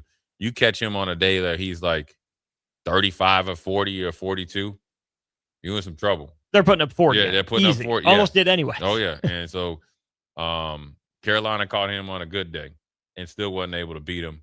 So the rest of the league and who they played next is going to be on notice. We'll save the NFC North battle for our final segment. But, Jay, more impressed by the 49ers or disappointed by the Eagles? I'm going to say I'm more impressed by the 49ers. Mr. Positivity over there. But but the Eagles have been a disappointment all year. They need to A.J. Brown needs to be moved. Now, to Buffalo, you say? Sure. He'll get plenty of chances up there. I think those antics, some of them are justified. A lot of them aren't. They're okay when you're winning and playing well. They are detrimental when you're not. Actively detrimental. And we saw it with Stephon Diggs, right? And he had acted up before. Remember, the whole training camp, hold on, and all that.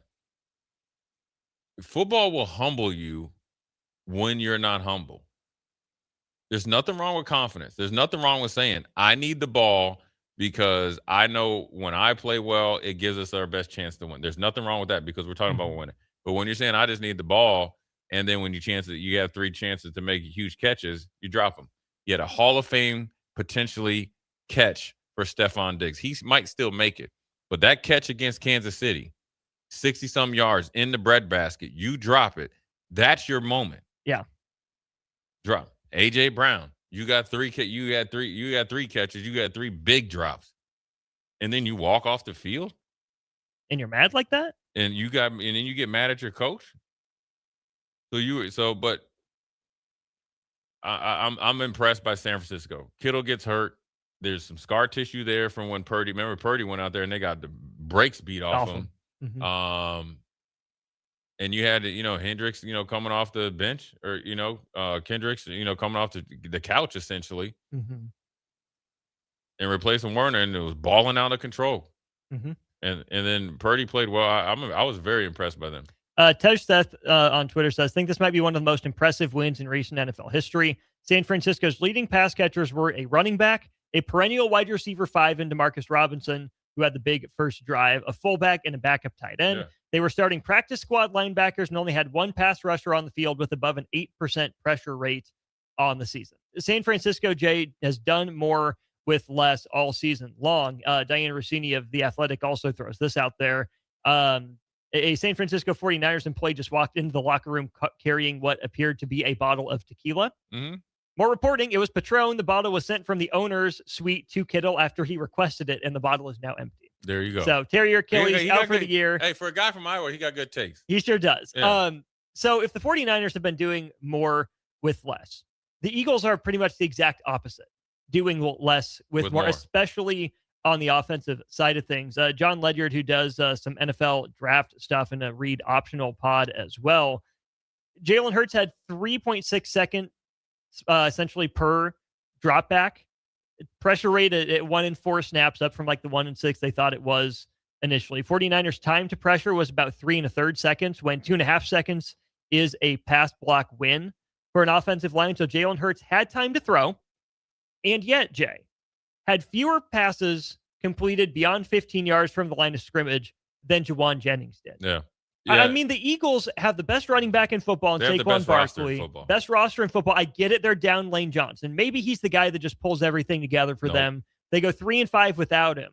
But come on. Nope. You can't complete a pass more than 15 yards down the field, not even one, against a depleted defense with A.J. Brown, Dallas Goedert, and Devontae Smith as your receivers? Yeah. Are you kidding me, Philly? Now, that's more on the coordinator. You're not very innovative and you're not very aggressive. I think they got to this point of being very conservative, and obviously Jalen Hurts does a really good job of not, he's risk adverse, but you also have to take advantage of the opportunity that you have in front of you. So that has to change your game plan. I know we're going to talk about the next segment, we'll go to break, but if you want an example, look at Ben Johnson.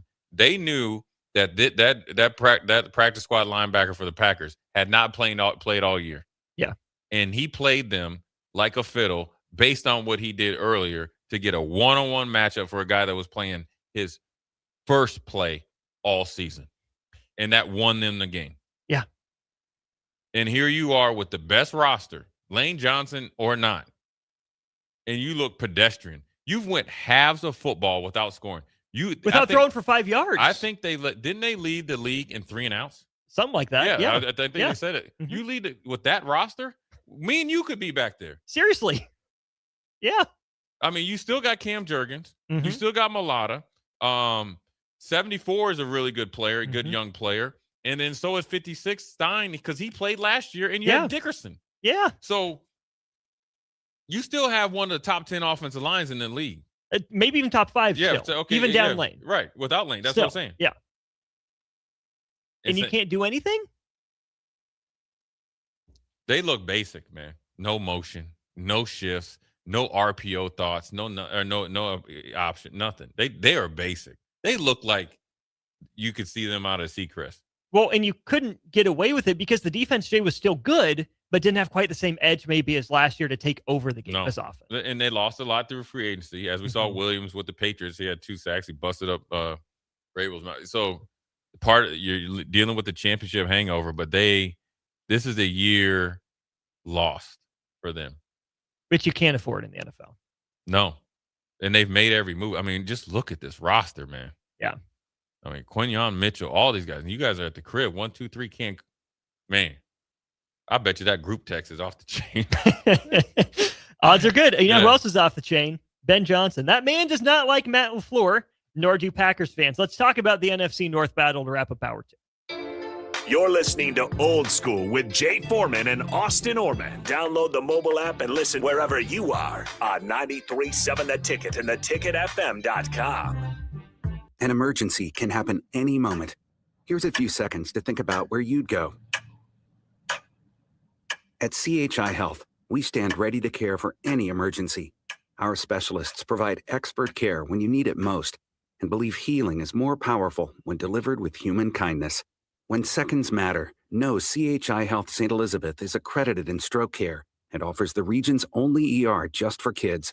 Learn more at chihealth.com/St. Elizabeth Emergency. The 2026 Love Nebraska season is underway, and professional volleyball is back in a big way. From powerful serves to game-changing rallies, every match brings elite competition to the court. See some of the game's top athletes, including Lexi Rodriguez and Jordan Larson, compete right here in Nebraska. Whether you're a longtime fan or new to the sport, there's a match for you this season. Explore the full schedule and plan your night out at lovneb.com/schedule. It's the Nebraska Deer and Game Expo, January 16th through the 18th at the Sandhills Global Event Center in Lincoln. Come see trophy deer, hunting seminars, hunting and outdoor exhibitors, a 3D archery tournament, enter the blind giveaway, and more. The Nebraska Deer and Game Expo, presented by Whitetail Properties Real Estate, January 16th, 17th, and 18th. Learn more at nebraskadeerandgameexpo.com and find them on Facebook. Come to the Nebraska Deer and Game Expo, January 16th through the 18th in Lincoln. Don't wait. The clock is ticking at Landmark Implement's annual inventory reduction sale. For a limited time, get special financing as low as 1.9% for 12 months, then 6.2% interest for 48 months on select equipment. No auction, no waiting, just inventory price to move. Once it's gone, it's gone. Visit Landmark Implement or shop online at landmarkimp.com. Then click on the featured used equipment and experience the Landmark difference. Rico here with HIS Auto Care at 70th and Van Dorn, letting you know HIS is a great place to bring your vehicle for service. With superior service, bumper to bumper, we'll treat your vehicle like it's your mother's. It doesn't get any better than that. So call 402-488-8934 and HIS Auto will make you glad you did. 5% off, mention this ad, and for sure your mother will be proud you called. 402-488-8934, HIS Auto Care, 70th and Van Dorn. God bless you. MHC isn't a new company, just a new name. Moe's Moving is now Moe's Home and Commercial. Whether moving across town or across the state, MHC Moving has you covered, specializing in home, apartment, assisted, and independent living moves. MHC can handle your commercial moves as well. MHC Moving has 0 hidden fees. You'll never pay for same-day booking or be charged for stairs, heavy items, or elevator fees. Rates are the same Monday through Saturday, and you will never pay a truck or fuel surcharge. And they offer payment plans through PayPal. Call MHC Moving today at 402-853-7167 or go to mhcmoving.com. If you're seeking a career with a growing company, Gaina Trucking and Excavating is hiring and looking for additions to their team. Gaina Trucking has a strong team culture, competitive pay, 401ks, and benefits like health, dental, and vision. Drivers are guaranteed 40 hours per week, even in the winter months, and are home every night. Start your career today at Gaina Trucking and Excavating. Apply today at GainaTrucking.com. Rosie's Sports Bar and Grill, open for lunch and dinner at 1501 Center Park Road, just south of 14th and Highway 2. Back to Old School with Foreman and Orman on 93.7 The Ticket and theticketfm.com.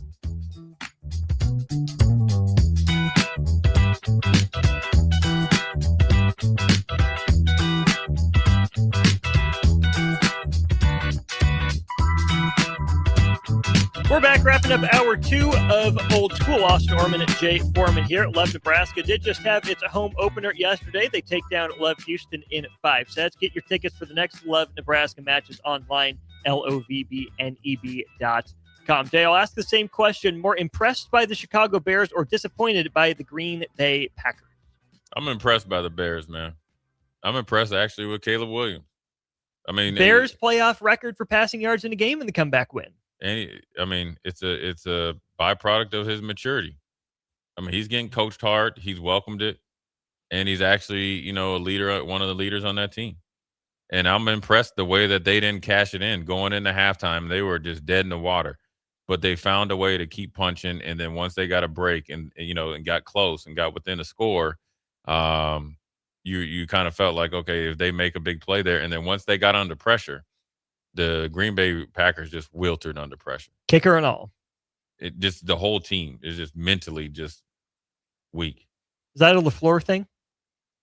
Packer fans are pissed at him. He's been incredible. I don't know. Far. But he's been a really good coach. It'd be hard for the one thing that's funny is that in their statement said, we're going to try to sign him back. You don't got to try to sign him back. It's either you are or you aren't. Right. We're going to try to sign him back. What's he going to do? Leave? That's like getting marching orders at home. It's like, oh, I'm going to try to do it, but it's only going to be if I get around the convenience. You need to sign him back.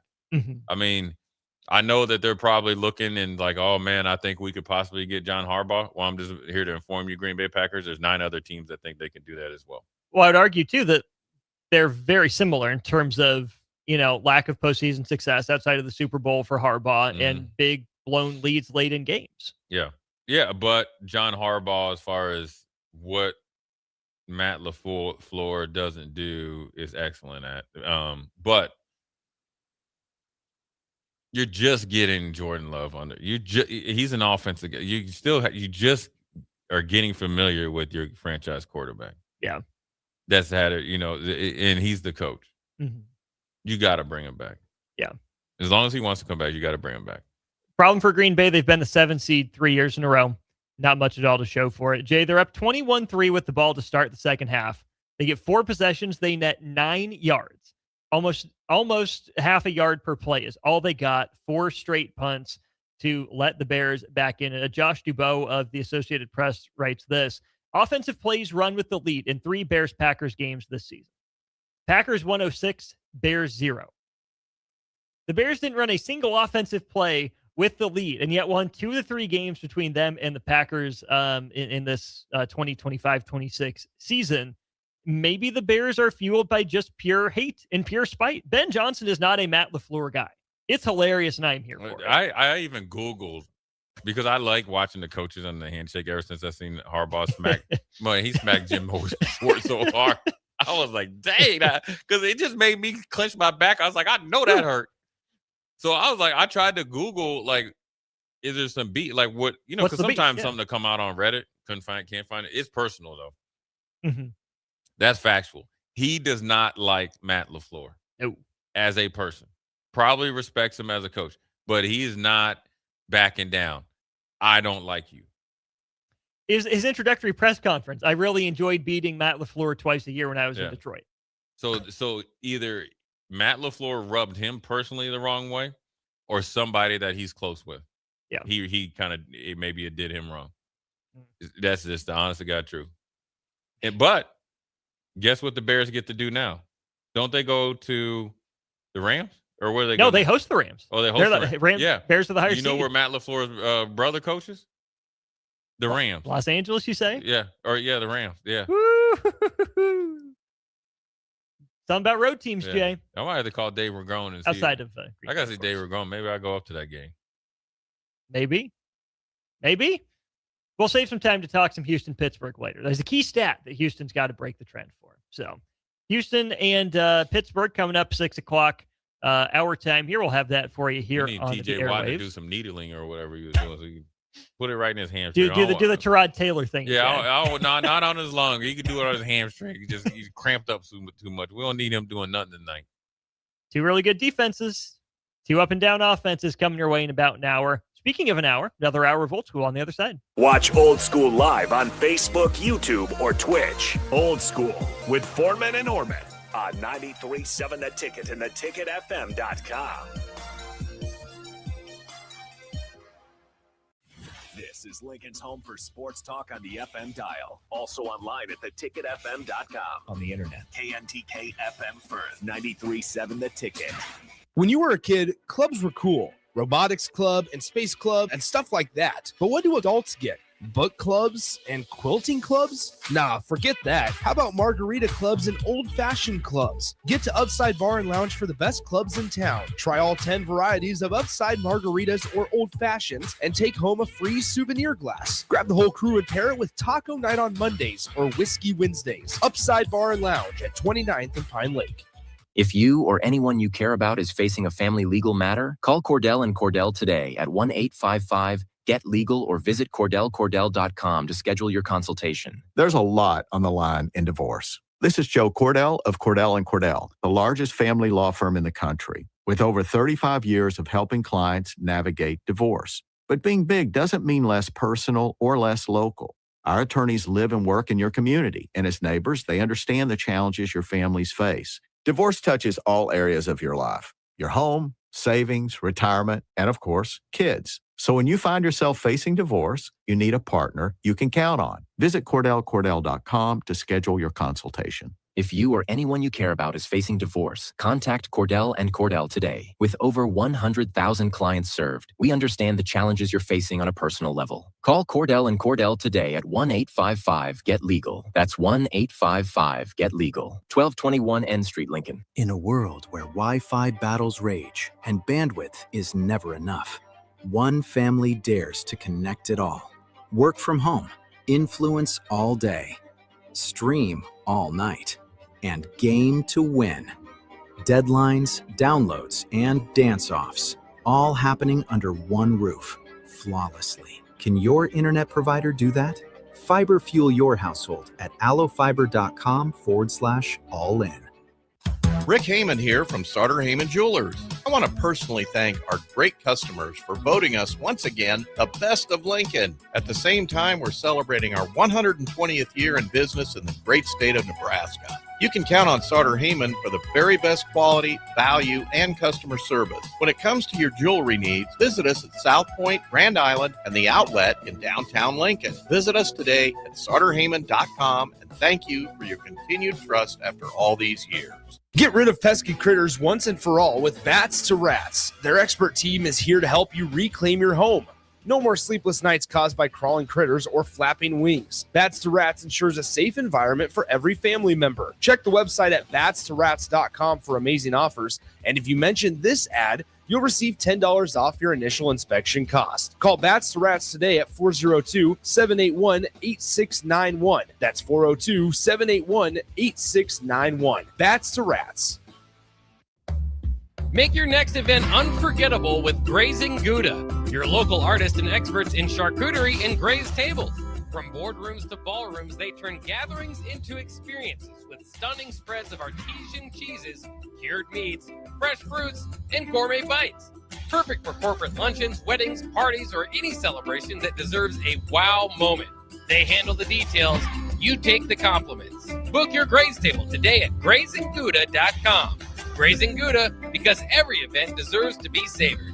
Hi, Sean Callahan here for Koppel Chevrolet GMC, and wow, what a year it was at Koppel. The Koppel family would like to say thank you for a record-setting sales year in 2025. Now let's start 2026 off with a bang. New GMC Sierra pickups starting at $12,500 off list or 0% APR. Also hot off the presses, new Terrain leases at $299 per month. That's right, $299 per month on new GMC Terrain leases. So please stop on in the store or online at koppelcars.com. Stock numbers G138852 and G16518. 2,500 down with proof credit. Nutrition Authority presents Fusion 30, an ultra premium protein ideal for anyone wanting to look, feel, and perform their best. Fusion 30 can only be found at Nutrition Authority. Stop in today for a free sample, visit with a certified nutritionist, and get better than internet pricing. For store info, visit mynutritionauthority.com. Don't wait. The clock is ticking at Landmark Implement's annual inventory reduction sale. For a limited time, get special financing as low as 1.9% for 12 months, then 6.2% interest for 48 months on select equipment. No auction, no waiting, just inventory price to move. Once it's gone, it's gone.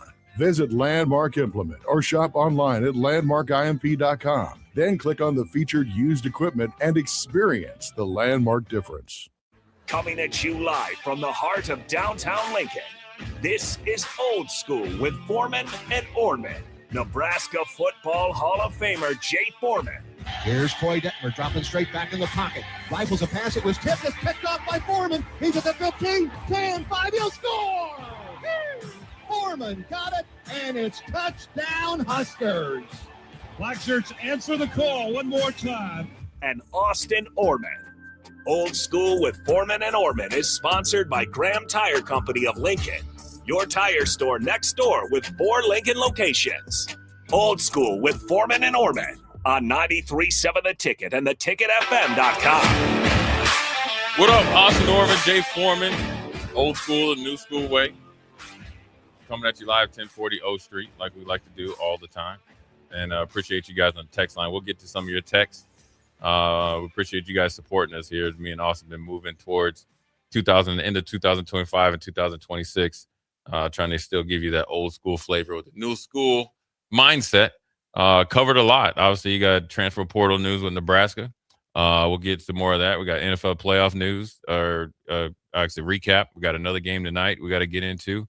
And obviously, Nebraska basketball is balling. And we want to give a shout out to the women's basketball team. Even though they lost to UCLA, I think when I watched UCLA, I was like, man, they're easily one of the top 2 or 3 teams. Obviously, they're ranked 4, but they look really, really good. Huskers hung in there, but obviously wasn't able to get over the hump. They got another big game coming up here, going up to East Lansing, I think, against Michigan State. Is that right? And then get back on track. So we wish them the best. So we'll jump all over. We'll get to the text and continue along with Nebraska's at with the portal. I think overall the portal class of Nebraska, when I'm looking at it right now, I like looking at this right here. This is what 5 o'clock hour is going to be, Austin, when it comes to Nebraska. They tried to plug some holes. Obviously, you got a defensive lineman today and had a couple before. So now you got to see where you're at. The one thing that I think that I would caution fans on, and obviously Nebraska needs to, obviously you don't go and get Winnington and all those guys if you don't envision that they can help out in some form or fashion, is that don't forget about the guys that are on your team, right? Dylan Parrott withdrew his name from the portal, and so did Willis McGahee the 4th. Now, obviously, Willis McGahee the 4th showed a lot of potential as a freshman, redshirted last year, so he's going to have an opportunity out there on the edge with Coach Manning to really make his hay. And so sometimes you go in there and see what your value is, maybe get Nebraska's attention. Nebraska has second thoughts. You have second thoughts. You guys come back together because either Nebraska and or you figure you can't find a better situation. And a lot of kids' best situation is here. News came out with, I guess you call this part of your portal class. Vincent Shavers has re-signed back. It's a big year from him. He's got natural competition coming in. You got Owen Chambliss. You got Foster, you got yourself, you got Dawson Merritt, you got Bauer, you got Christian Jones. And so most likely the only guy, in my opinion, that's probably, I wouldn't say guaranteed to start, but most likely going to start is Owen Chambliss. And maybe Schaefer just coming in the clubhouse, but other guys are going to be there. So I think he's part of the portal class. And then obviously Anthony Jones signed last week. Probably a rotational player at the edge, probably more of a 3-down edge, kick inside. He's 265, so he's obviously built a little bit different than McGahee and company. And so it'll be interesting to see how it all comes together and where they go from here. Obviously, you address the quarterback. Offensive line has been invested in heavily, which obviously I'm sure Coach Wade really likes. And so the defensive line with the new defensive line coach, let's see if we get an uptick in this next week after the dead period. And defensive line portal gets. Where do you think a guy like McGahee fits, given that he was playing Jack, kind of that hybrid edge outside linebacker type? Where do you think a guy like him fits in this new look Nebraska defense? Well, I think he still fits the same. That's kind of, I'm assuming it's told different.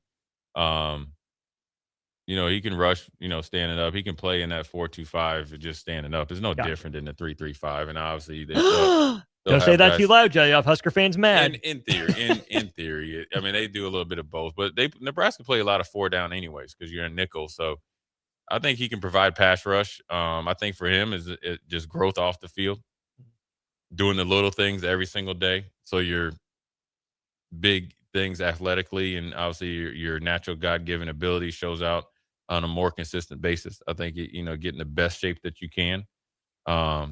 because the competition is going to be thick, and so you want to make sure that you show the ability to get better at what you can control.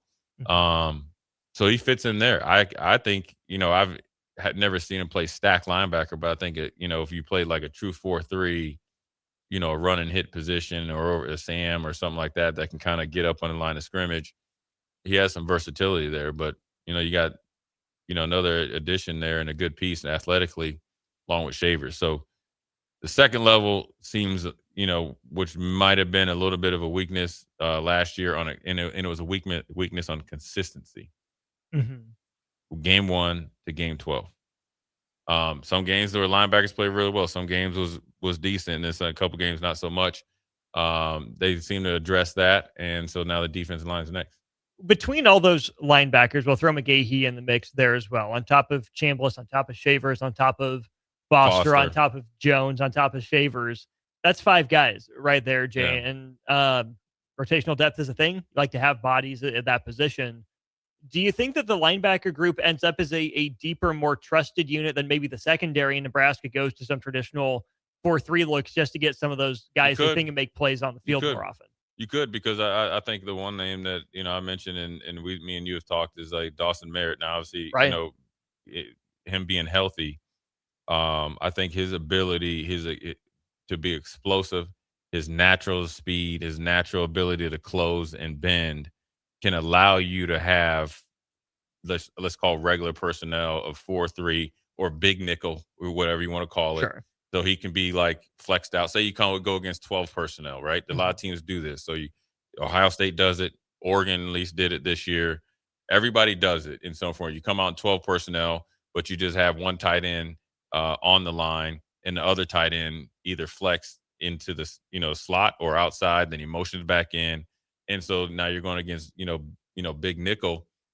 They give you Dawson Merritt definitely gives you the ability to blitz off the edge, but then also cover, and then obviously big enough to guard, check the tight ends, but then also be physical in the run game. So you can have more personnel groupings besides the regular rotation. So I assume Chambliss is going to play majority of the snaps. He's not going to probably leave the field because I think he plays, at least from a couple games I watched, he plays on third down as well. So he knows that third down package probably like the back of his hand.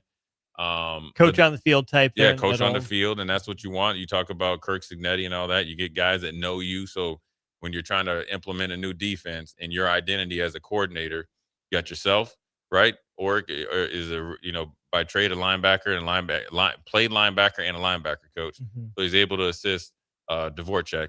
And then you got Manning and the new defensive line coach that just came in today. Corey Brown. Both with experience with Coach Ulrich. So, and then obviously brought in Addison Williams. So the continuity out of all of the coaches are pretty close and pretty good. So, I think there's a lot of depth there. Guys are going to have to prove themselves, and that's what Coach Rule probably wants. Competition is going to be survival of the fittest. Be interested how it shakes out. It's definitely at the second and third level. We've added whether it's Victor Evans coming from FIU. We just got your boy Shiggs from a little bit smaller school. What school is this right here that he got? It's FCS school of some sort. Yeah, Townsend. Oh yeah, Townsend. Yeah.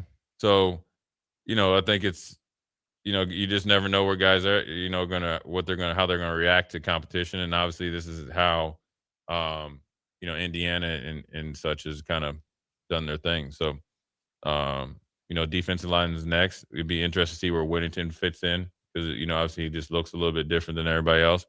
But if he's a productive player, he'll force himself on the field. And maybe they just need him for third down pass rush, right? Third down nickel and all that. Trying to fit guys into what I call what Fred Hoiberg has done: position identity, role clarity. Yeah, and that can pay tenfold. You can get better faster if that is just like, this is what I need you to do. This is what you're gonna do. This is how many plays a game I need you to play. Then you practice towards that, but you also don't nullify him on regular defense. But you go right to his strengths. If that's it. and then you build your team that way. Well, and if you know your players' strengths, that goes a long way, right? I've asked for a long time for Nebraska to get better at identifying what it is and what it isn't, what it has and what it doesn't have. And at some point, yeah, you like to be versatile, you like to be multiple. Right. There's a lot of good that can come from that.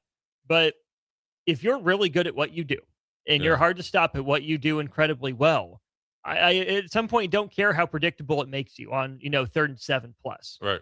Just go get after the quarterback if you're able to stop the run on the first 2 downs. I don't care if the other team knows what's coming from a blitz. If you can get home, get home. If you can cover, right? I think Nebraska, has gone so far into the just be versatile, keep the other team guessing, keep them on their heels, but hasn't really affected the quarterback or opposing play callers very much at all. Nebraska hasn't forced the issue. It's time for Nebraska, especially defensively, I think, to have an identifiable strength. Yeah. We're going to stop the run on these first couple downs, and then, you know what? Our pass rush sub-package is coming in. Yeah. You know who the guys are. You know what their go-to moves are, but guess what? We're going to take our chances that enough times their best move is going to be better than your best move, and we're going to find a way to win. Like, Nebraska can be predictable. That's fine if it's going to execute at a high level, if it's going to have guys that go out and make plays anyways, which it just hasn't had. Yeah. I mean, you're 100% right. We want to stop the run. There's old saying, I remember being with Dom Kibbs, we're going to stop the run. We're going to blitz the out of the quarterback. And we're going to try to and then obviously, but you got to have corners that can hold up. And when you get that, and obviously you got Marshall, and we'll see what the other guys and the guys on the roster do in the safety position. If you get some continuity back there, get depth, and you get playmakers that can make plays on the ball, and then obviously they come together and they're able to play the defense and really nullify the concepts that the offense is trying to attack them with, then the pass rush all of a sudden becomes that much better. And so it all has to work together, right? So you figure you got more depth and hopefully more playmaking ability through the portal and holdovers at the second level.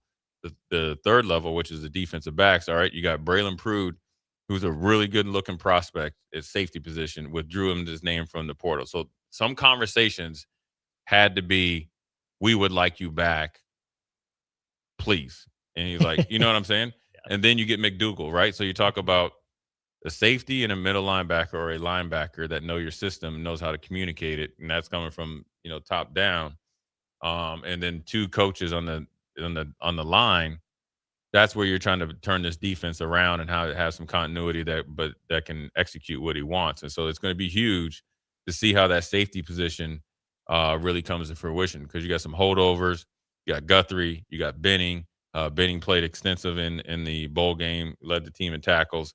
Where it all fits in. Justin Rhett. Who's the starters, who's the rotational players, because to run this system, not only do you have to be effective in the communication wise, you have to be a playmaker.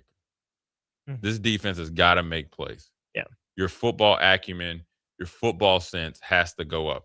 So hopefully one of the things that this new defensive staff does, right, even though you got a couple holdovers, is really, really puts that at the forefront. And the players need to as well. So part of it, that what they're getting out of the portal is football guys. I'd hope that's the priority. Yeah. Or one of the bigger priorities, because that will set the standard. You talk about when Dylan goes to Oregon, standards already set. The work, the dedication, being a football guy, you do that on defense. Then all of a sudden you're playing a lot differently, along with the guys of Williams, Newary, and all those guys on the holdover. Making plays, and I know the answer is going to be both, but just for the sake of conversation, Jay, would you rather see Nebraska make a higher percentage of the basic plays or a higher percentage of the quote-unquote explosive plays on defense? I need the basic plays. And by that, I was kind of inferring like stop the run, put other teams behind the chains more often, sort of thing. Get off on third and like medium and long. Or, 6 plus, 7 plus. Yeah, don't give it up too easy.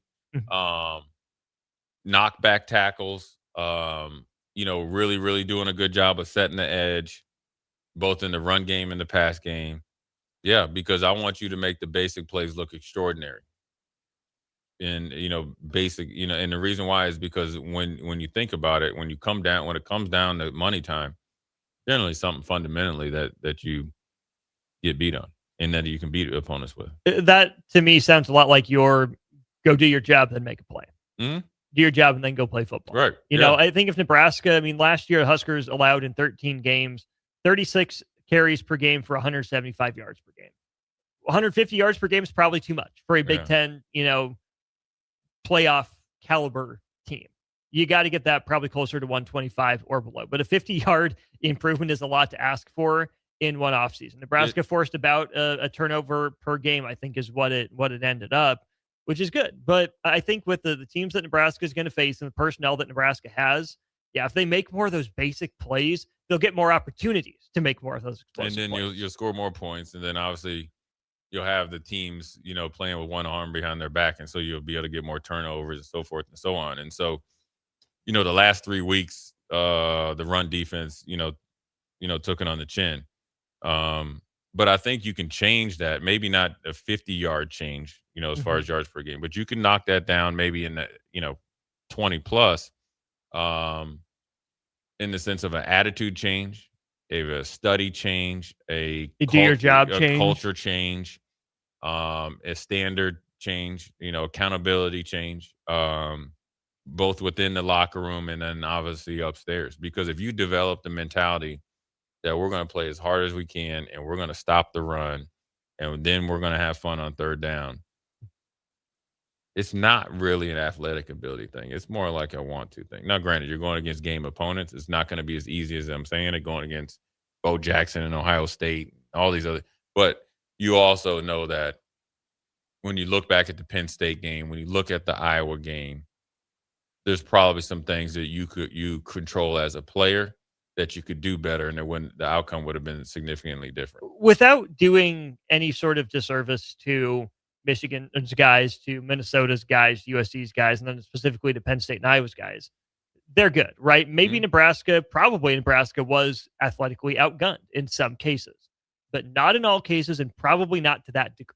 No. And they were good players, and you got to tip your hat to them because they were able to make us do some things that maybe we didn't in practice that we were going to do, like meaning they beat us on some plays. But they're all good backs. There's going to be good backs on every team next year. Michigan State's back was good. Yeah. What was it? Houston Christian's back got busy on us a little Busted bit, that one on the backside. And he's a former 4-star recruit. I think he's from Georgia somewhere. So you're going to face good backs both in non-con and conference. So just get that through your head. So what you're going to have to do is be really good at getting off blocks, reestablishing the line of scrimmage, violent hands. You got to be coachable. You got to adapt the way. If you want to be physical, you have to really adapt that right now. That's just everything you do is a mentality check. Being physical is more of a mentality. It's not something that you just decide you're going to do. It's a way of life. And you got to hold each other to that to that level of standard. And then you can turn things around, I wouldn't say rather easily, but pretty quickly. And then you can really start to worry about the big things, right? And, what the team looks like, what type of corner that you're going to go get, what state and all that. Now we need football players that are football guys that have a pride about themselves that they want to be the best they can be. It'll always sound funny when you say, being physical is a mental thing. It sounds mental. Backwards, but it's not. Explain it's all that. mental. It's mental just because, you got to be physical with or without pads on. Physicality comes from your right leverage. That means you're playing with your, good pad level. It comes with being violent. It comes with arriving with bad intentions, not when, in the first quarter after the tunnel walk and you're playing Houston Christian, but maybe when you're down by 10 points. Middle of the third quarter. Somewhere cold. And it's hot as Hades out there. Or that. Right. Right. And you're down.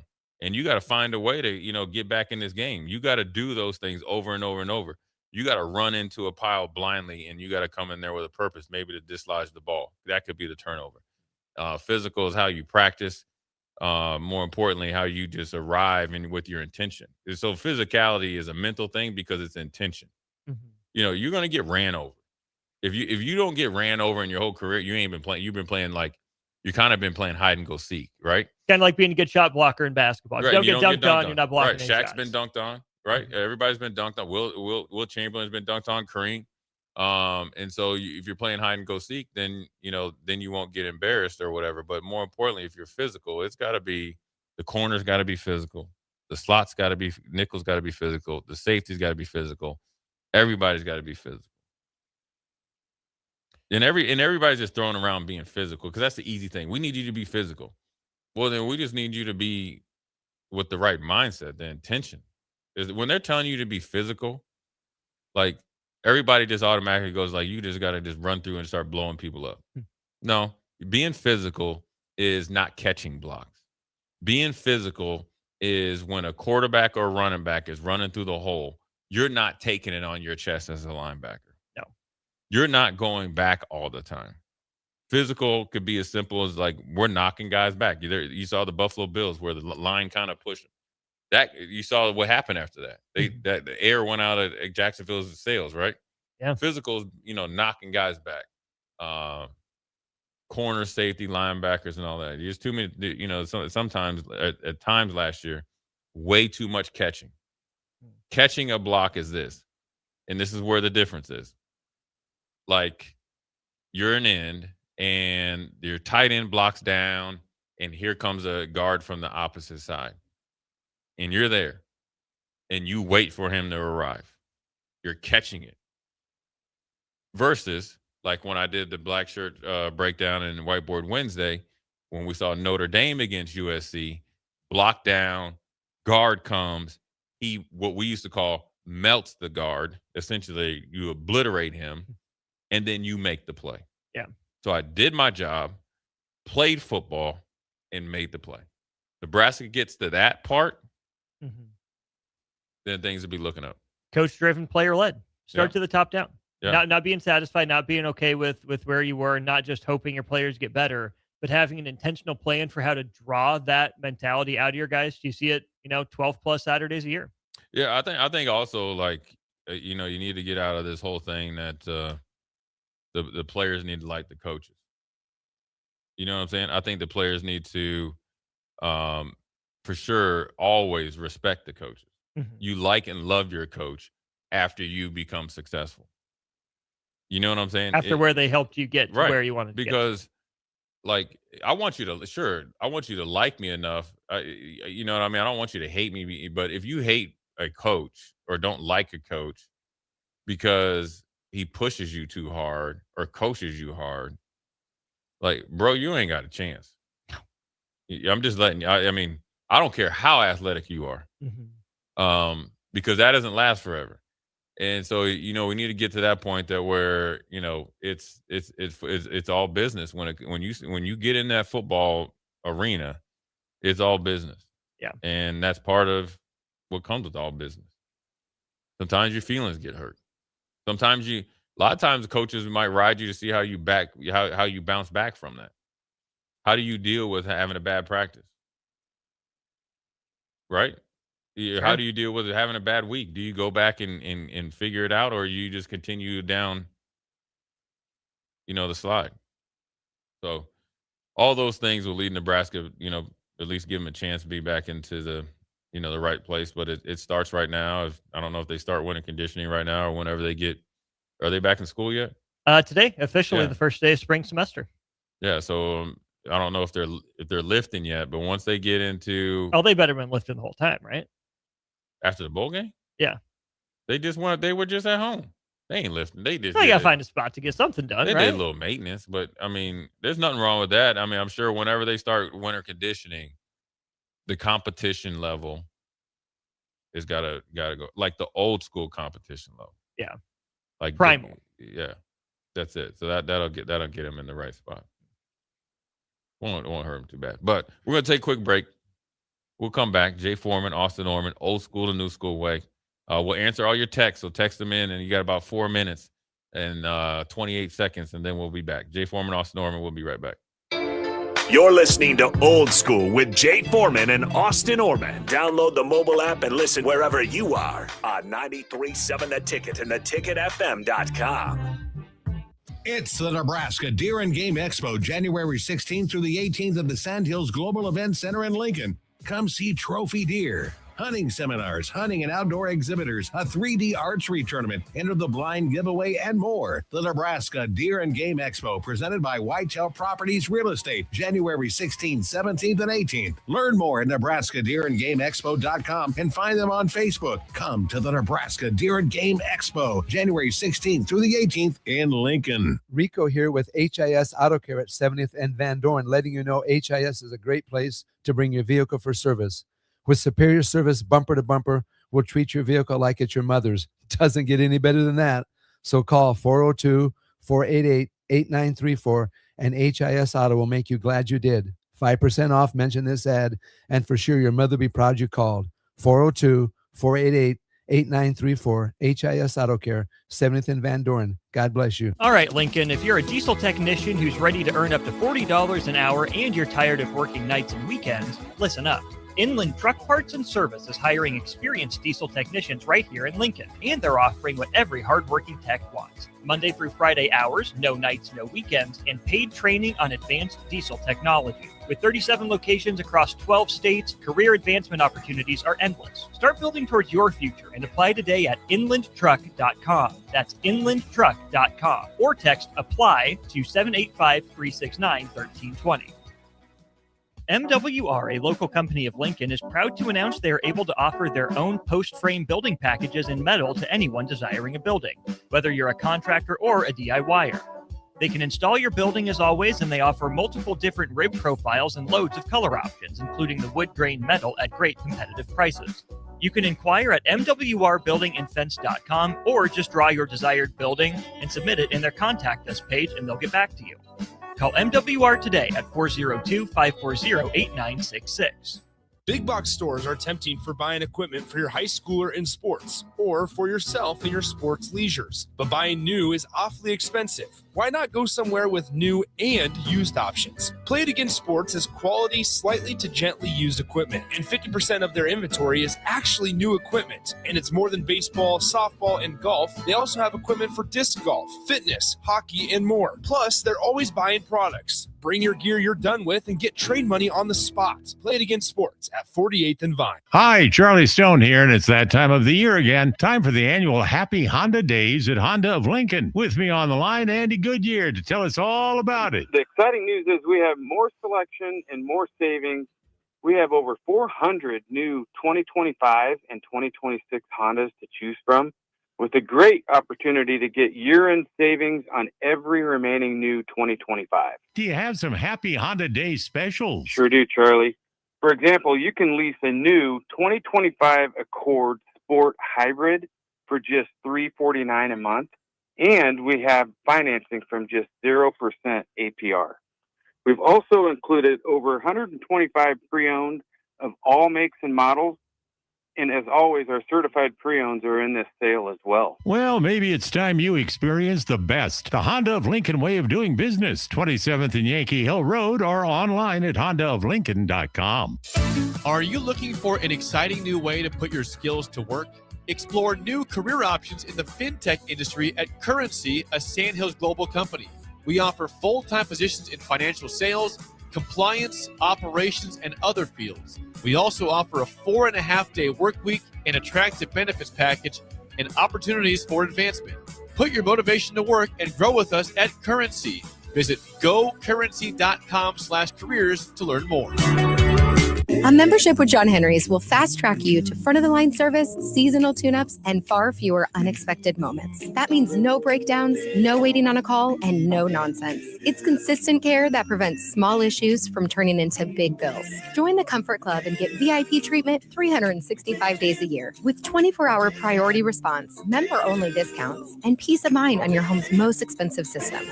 Call John Henry's. John Henry's Plumbing. And electrical. Rosie's Sports Bar and Grill, open for lunch and dinner at 1501 Center Park Road, just south of 14th and Highway 2.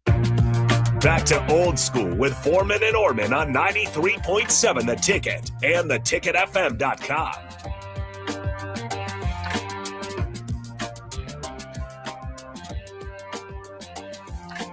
Well, we're back. Jay Foreman, Austin Orman, second segment. We'll go over some of the text here. 62-96. I think being physical and being tough are two different things too, and we aren't very tough. That's actually a pretty good statement or thought or whatever. Being physical and being tough are two different things, but they go together. Being tough is everybody's tough that plays football. It's a tough sport. You got to have a lot of courage. You got to have some humility. You got to be physically tough within reason, and then you got to be more than anything mentally tough, just to go play and practice and all that.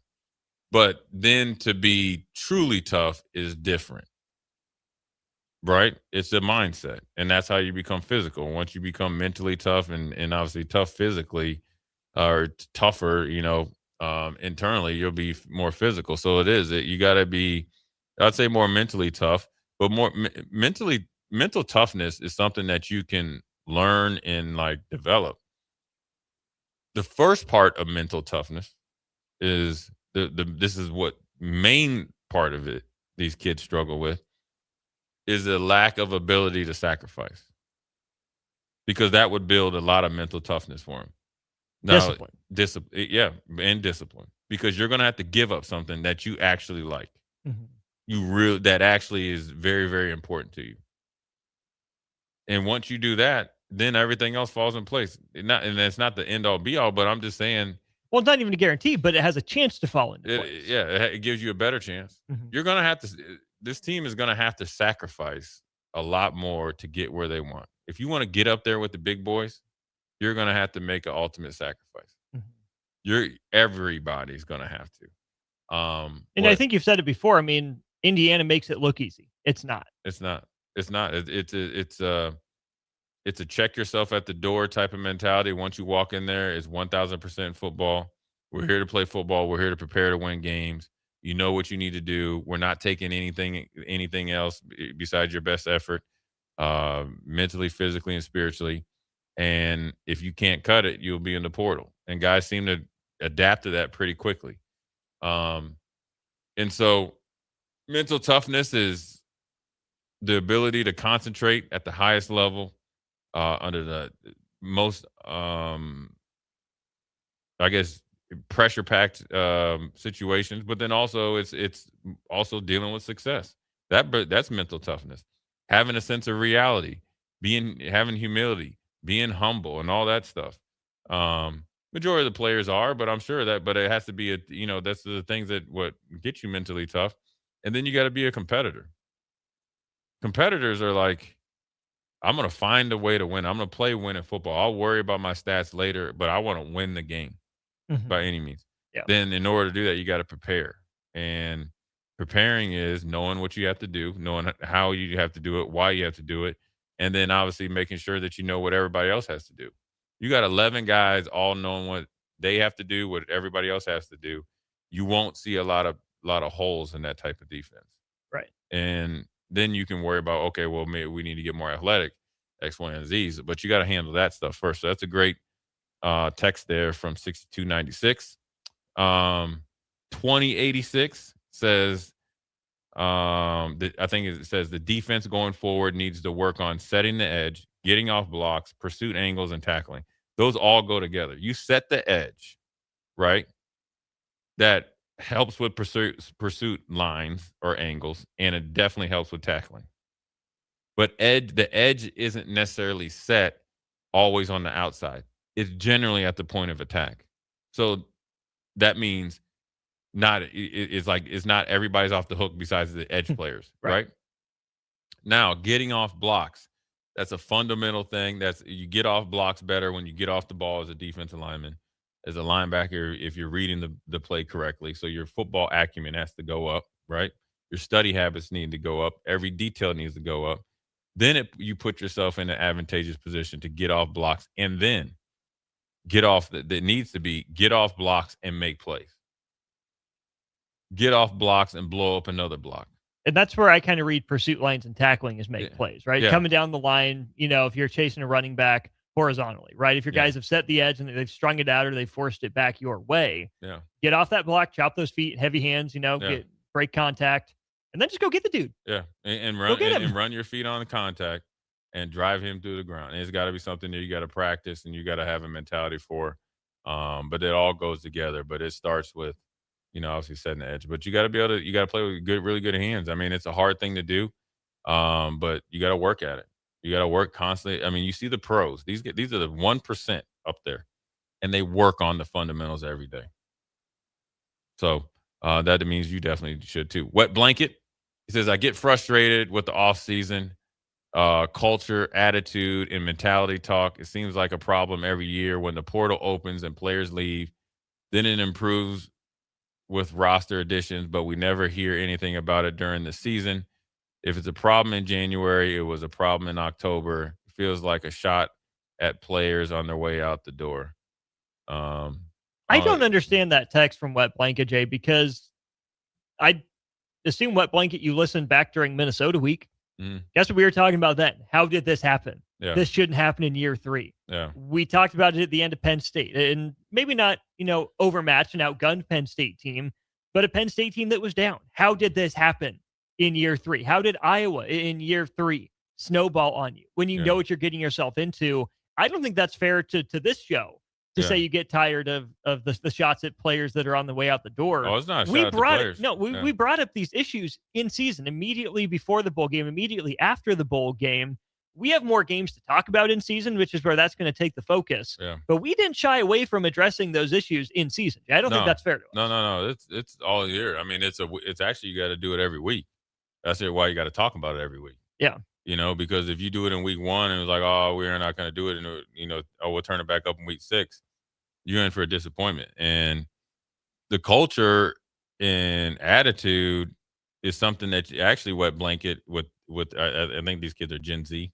You're going to have to constantly address it because they have so many distractions and they have so many people in their ear, and their sense of reality is so warped that you have to constantly be bringing them back home to where it needs to, where they need to really concentrate. And, I agree with you. The words culture and all that stuff and attitude gets thrown around a lot, but your idea of what you're thinking culture is, and what I think, I'll just tell you this: the standard, just how you go about your business every day. Mm-hmm. And that's the easiest way to say it. Shut up, show up, and let your past do the talking. You know what I mean? And you got to do your thing, social media wise. But you definitely, if you learned anything from last offseason, if there's nothing wrong with cutting back on it and being very strategic with it, because the most, your NIL and everything, it will come from what you do on Saturdays, both at home and away. So we shall see. John in Cortland's got 3 texts. He says, need to have Jason Peter, Coach McBride on the show, find out what Coach thinks about these young men and the allowance some are given, not money. Jason is just a great guy to bring everything back to center. It is, and it is then what it is. I don't know what that means. Sacrifice. He says, cut the money. That will get their attention. That's not going to work. Adaption is easy when you're kicking everyone's butt. That is true. But you find out where the best teams are. Everybody can talk junk when you're winning, but let's see where you're at when you're down by a touchdown or 2. So, sure, if they weren't getting NIL money, you definitely would get their attention. But also, I think you can get their attention once the business is done. The business is done. We're on the football time. Mm-hmm. And it's going to be very strict rules, what we got to get done. We'll have fun, right? But the best fun in sports, I'm just going to tell everybody, there is when you win. That's the only time it's fun. Nobody is having fun losing. If you think it's fun losing, then, I got an empty glass of life water that I'm going to sell you for $1 million. The only Right. one ever. And this is just for you. You're going to live forever. Special. Let me see. Unknown texter 0739. Just simplify the defense structure and we'll make them. And that's what they're trying to do. And I think they did a one-on-one with Coach Oric, and that's what he said. He wants them to be fast, physical, and I don't know, whatever. I mean, but he just wants to eliminate all the guesswork. I don't know if this last defense was confusing. I just think that there was some sort of lack of communication. The thing I hated was after the Penn State game when they gave up some easy runs. I think they were Penn State's offensive line was better than, people give them credit for. And they were playing good at that time. They were playing inspired football to get to the bowl game. That they had like 8 busts, whatever Coach Rule said. I just hated that because everybody always points to the coaches, but I think they were in basic calls. I can almost guarantee the players need to have their, trumped up tight and believe it. You know what I'm saying? Right. And there's plenty of blame to go around, but, we'll see. Captain Obvious. Is it just me or this offseason not been the most inspiring we've had in a while? And honestly, that might be a good thing, in my opinion, because maybe I won't drink the Kool-Aid. Well, Captain Obvious, what's your favorite flavor of Kool-Aid? What's yours, Austin? Ooh, probably the red stuff. Mm-hmm. Probably fruit punch Kool-Aid. Yeah, probably. probably. Mine, and that was fruit punch and grape. And here's a funny story. Right amount of sugar, not too much, though. Oh, because it's the first time I got in trouble from my grandfather. We used to go, he'd always take me to Giant Foods with him. That was like our deal. Oh, no, I got a butt whooping, right? So we would go and I had the Kool-Aid, right? And me and my cousin had just destroyed one pitcher, right? So they were like, hey, look, the Kool-Aid's gone. This was supposed to last us the week. So I was like, oh, they at work, man. Forget that. They'll be okay. So I got up there and I remember I got this little stool, got up and got in the sugar. And then I put the Kool-Aid in there and I didn't know what I was doing. I just I watched before. Yeah. And my grandma used to make it and it'd be really, really good. But I was never watching how they put in the ingredients. Yo, I swear I put half the thing of sugar in there. Half the thing of sugar. And my grandfather, oh my gosh, my grandfather came back drinking, and it was just all sugar. He tore me out the frame. Oh, I was like, I'll never get up there. Probably tasted better to you than it did to him. It did. I was like, I'll drink it. He's like, oh, you drinking You it? think? Yeah, you drink. Oh, you definitely drink it. Captain Obvious mixed berry. Wet Blanket says this. He says that was a great response. I guess the response to his first text. I guess now I hope that we can refrain from discussing improvements in culture until live. Yeah, that's true. Because look, man, at the end of the day, in the off season, the coaches and Coach Rule and the coaches they got to lay down the blueprint. The players got to take that blueprint and make it theirs. That's how you define culture, and they got to live it. Yeah, every single day. It can't be, oh, we're tight, but you guys are never hanging together. Right. We got to be thick as Steve. So Gorilla Bear says his wife doesn't believe this is a sports show. Now we need to mention sports. We're a variety show, Jamie. It's Yeah. sports, but you catch us at the right time. We're talking grilling. We're talking cars, thanks to Graham Tire. Yeah. We're talking comedy. Yeah. Talking movies. Oh, yeah. Sports first. We get plenty of sports. But when people reference Kool-Aid, Gorilla Bear, you got to tell your wife it brings back some good memories. Some good, but all of them good, some bad. My first time. But after that, I made a good mix of Kool-Aid. So, are you asked to bring it to the party though? That's the real question. Oh yeah. You've brought Kool-Aid more times than your mac and cheese. Yeah. No, my mac and cheese is on a popping. It is now. Good. Yeah, I only had one time, man. I don't know how my dad does it. He won't tell me either. So, anyways, we'll take a quick break. Come back. We'll put a bow on this bad boy. We'll talk about the Houston Texans, Houston Texans, Pittsburgh Steelers tonight. Who do you think in text line? Who's this bigger? Who's this game bigger for? Aaron Rodgers, Aaron, skating through that last game, or C.J. Stroud with a new offensive coordinator and a new lease on life as going to trying to get that second contract. Jay Foreman, Austin Norman. We'll be right back. Watch Old School live on Facebook, YouTube, or Twitch. Old School with Foreman and Orman on 93.7 The Ticket and theticketfm.com. Rick Heyman here from Sartor Heyman Jewelers. I want to personally thank our great customers for voting us once again the best of Lincoln. At the same time, we're celebrating our 120th year in business in the great state of Nebraska. You can count on Sauter Heyman for the very best quality, value, and customer service. When it comes to your jewelry needs, visit us at South Point, Grand Island, and the Outlet in downtown Lincoln. Visit us today at SauterHeyman.com, and thank you for your continued trust after all these years.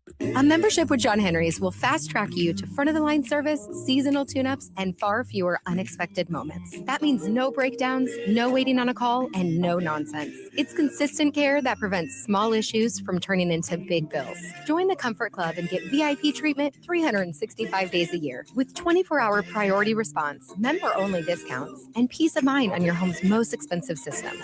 Call John Henry's. John Henry's Plumbing, heating and air. And electrical. MWR, a local company of Lincoln, is proud to announce they are able to offer their own post-frame building packages in metal to anyone desiring a building, whether you're a contractor or a DIYer.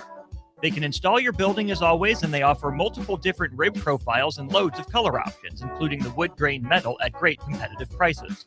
You can inquire at mwrbuildingandfence.com or just draw your desired building and submit it in their contact us page, and they'll get back to you. Call MWR today at 402-540-8966.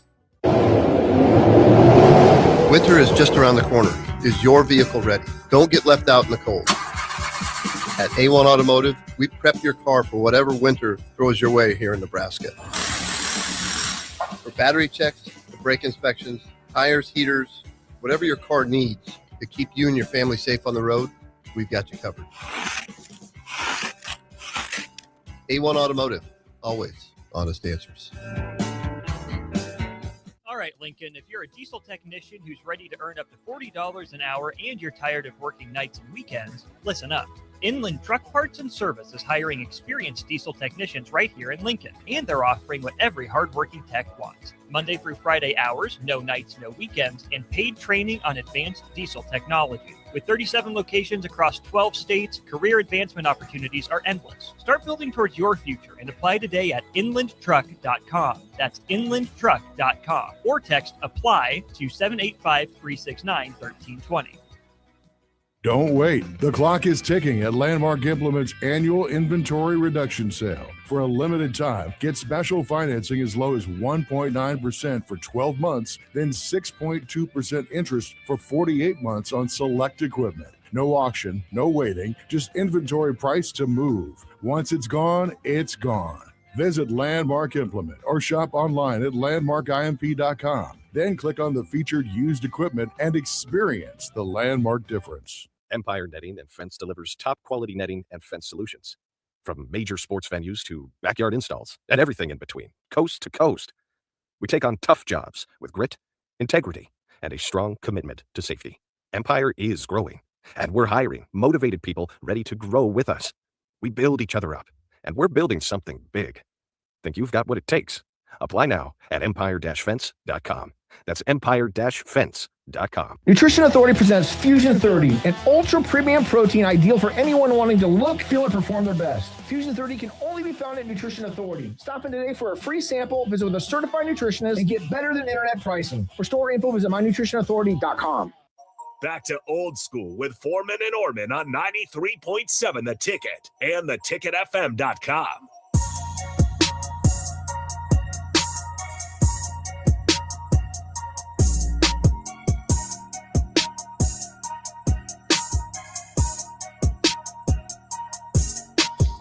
Well, we're back. Jay Foreman, Austin Orman, Old School. I will tell you, if we did, I don't know, you probably couldn't do it on YouTube, right? If we did in between breaks. Oh, gosh. Would that be on YouTube? What would be safer? Would it be YouTube? Yeah, you could. I mean, it'd be demonetized, but yeah, you couldn't. You can monetize it. Nightcap. You gotta walk the line. Nightcap is on there. They do that stuff. Yeah, that's not YouTube money though. Oh, they get sponsors and stuff. Yeah, but you get your number. You get your numbers up. You get your numbers up. Oh, we get our numbers up. But anyways, was getting their numbers up right here in about an hour and 15 minutes. Houston Texans and Pittsburgh Steelers out there in Pittsburgh warming up for their playoff life. It's an interesting game. I think Houston's coming in obviously on a hot streak. Dangerous team. on the road, so they pack their defense. I mean, you win 9-10 games on the road. You're on the road, excuse me. You won in, some hard stadiums and against some good teams. And so they go, against the Pittsburgh Steelers. I think they're dangerous because of the way that they won last week. That could be their inspiration and maybe their wake-up call. I think the offensive explosion the last 30 minutes of the game probably gives them a lot of confidence, right? They get DK Metcalf back, which is unique. You would have thought with all the details around his incident in Detroit, his suspension would have went down to 1 game. Yeah. But you got your deep threat back. And I asked the question before. In my opinion, I think this game is bigger for Aaron Rodgers than CJ Stroud. One, because of where they're at in their career. Obviously, CJ still on the come up, Aaron on a year or two on the way out. But solely for the fact that they have a home game, and we've seen this in Green Bay. You were brought there for the purpose to get Pittsburgh over the hump, win a home playoff game. And if you lose, I think it's like, well, why were you around? Yeah, probably bigger for. I don't know. See, I mean, you can say that Aaron Rodgers has accomplished everything that he needs to. I mean, he's got the ring, he's got the MVP. But this is the last now. You got to think this is the last part of his journey. Right, but I also don't think that we have Aaron Rodgers in the same breath as like a Brady or a Manning when it comes to, the second act of their career. For both those guys got a ring. I think it's always been more of an uphill climb for Aaron Rodgers with the Jets and the Steelers to get a ring in kind of that second chapter. And so while it's wildly important for him, CJ Stroud's still trying to write that legacy, still trying to write that narrative. And they're a dangerous team. They're at the 5 seed. I think it's important for him to, put the league on notice that, hey, I'm not going anywhere. It's not just a defense-led team. Jay, Houston's the only team in NFL history right now to have not won a playoff game on the road, which isn't all on CJ Stroud, obviously, but there's still some history to break there. And we know there's drama around Aaron Rodgers. We know there's drama around Pittsburgh. And through no fault of really his own, I think, Mike Tomlin. There's some drama around as well. Houston's had some drama. They've dealt with it, and they've managed to win. They got hot toward the end of this year to make the playoffs. But I think the simple answer is it's bigger for Rodgers, but I think this could be maybe a sneaky big game for CJ Stroud as he tries to write the next chapter of his career. CJ Stroud pulls this game off, then now you're going to the offseason hype and going into next year is going to be totally different. Yeah. If he plays decent and they lose, it's kind of like, all right, you took a baby step. We'll see what you do in year 2 with this new offensive coordinator. And I think indirectly, though, it's a big game for DeMeco Ryans because you got to think middle of the season, people were down in Houston. I keep up with it. Obviously, they were questioning whether he was the guy, which is crazy. In year 2? Oh, yeah. They were questioning because it was something that they were saying that he wasn't being truthful with the media. And he was just like, hey, look, we lost. Remember, they lost 3 games in a row. Yeah. He's like, we're not changing anything. We're confident what we're doing. Well, then the media started to kind of really dive into him. Is he a good enough coach? Is he good enough X's and O's? Is he just a rah-rah guy? Well, then obviously they got it going. That's why I think it's a big game for him. But really, it's Aaron Rodgers and Mike Tomlin. Yeah. There's a relationship that's been in the works for quite some time, even when he was at the Jets. Big game for A.A. Ron. I like A.A. Ron. Unfortunately, you're going down tonight. Yeah, I got H-Town as well. Yeah. Be a great weekend for my former team. It would be. So, I mean, the Giants don't count, but we got 49. And not until they hire John Harbaugh. Yeah, we'll see. Oh, that's what your boy said, little Jackson Dart. So we'll see. Anyways, great Monday. Great day. Tune in the rest of the week. Jay Foreman, Austin Orman, Old School. We'll holler at you tomorrow.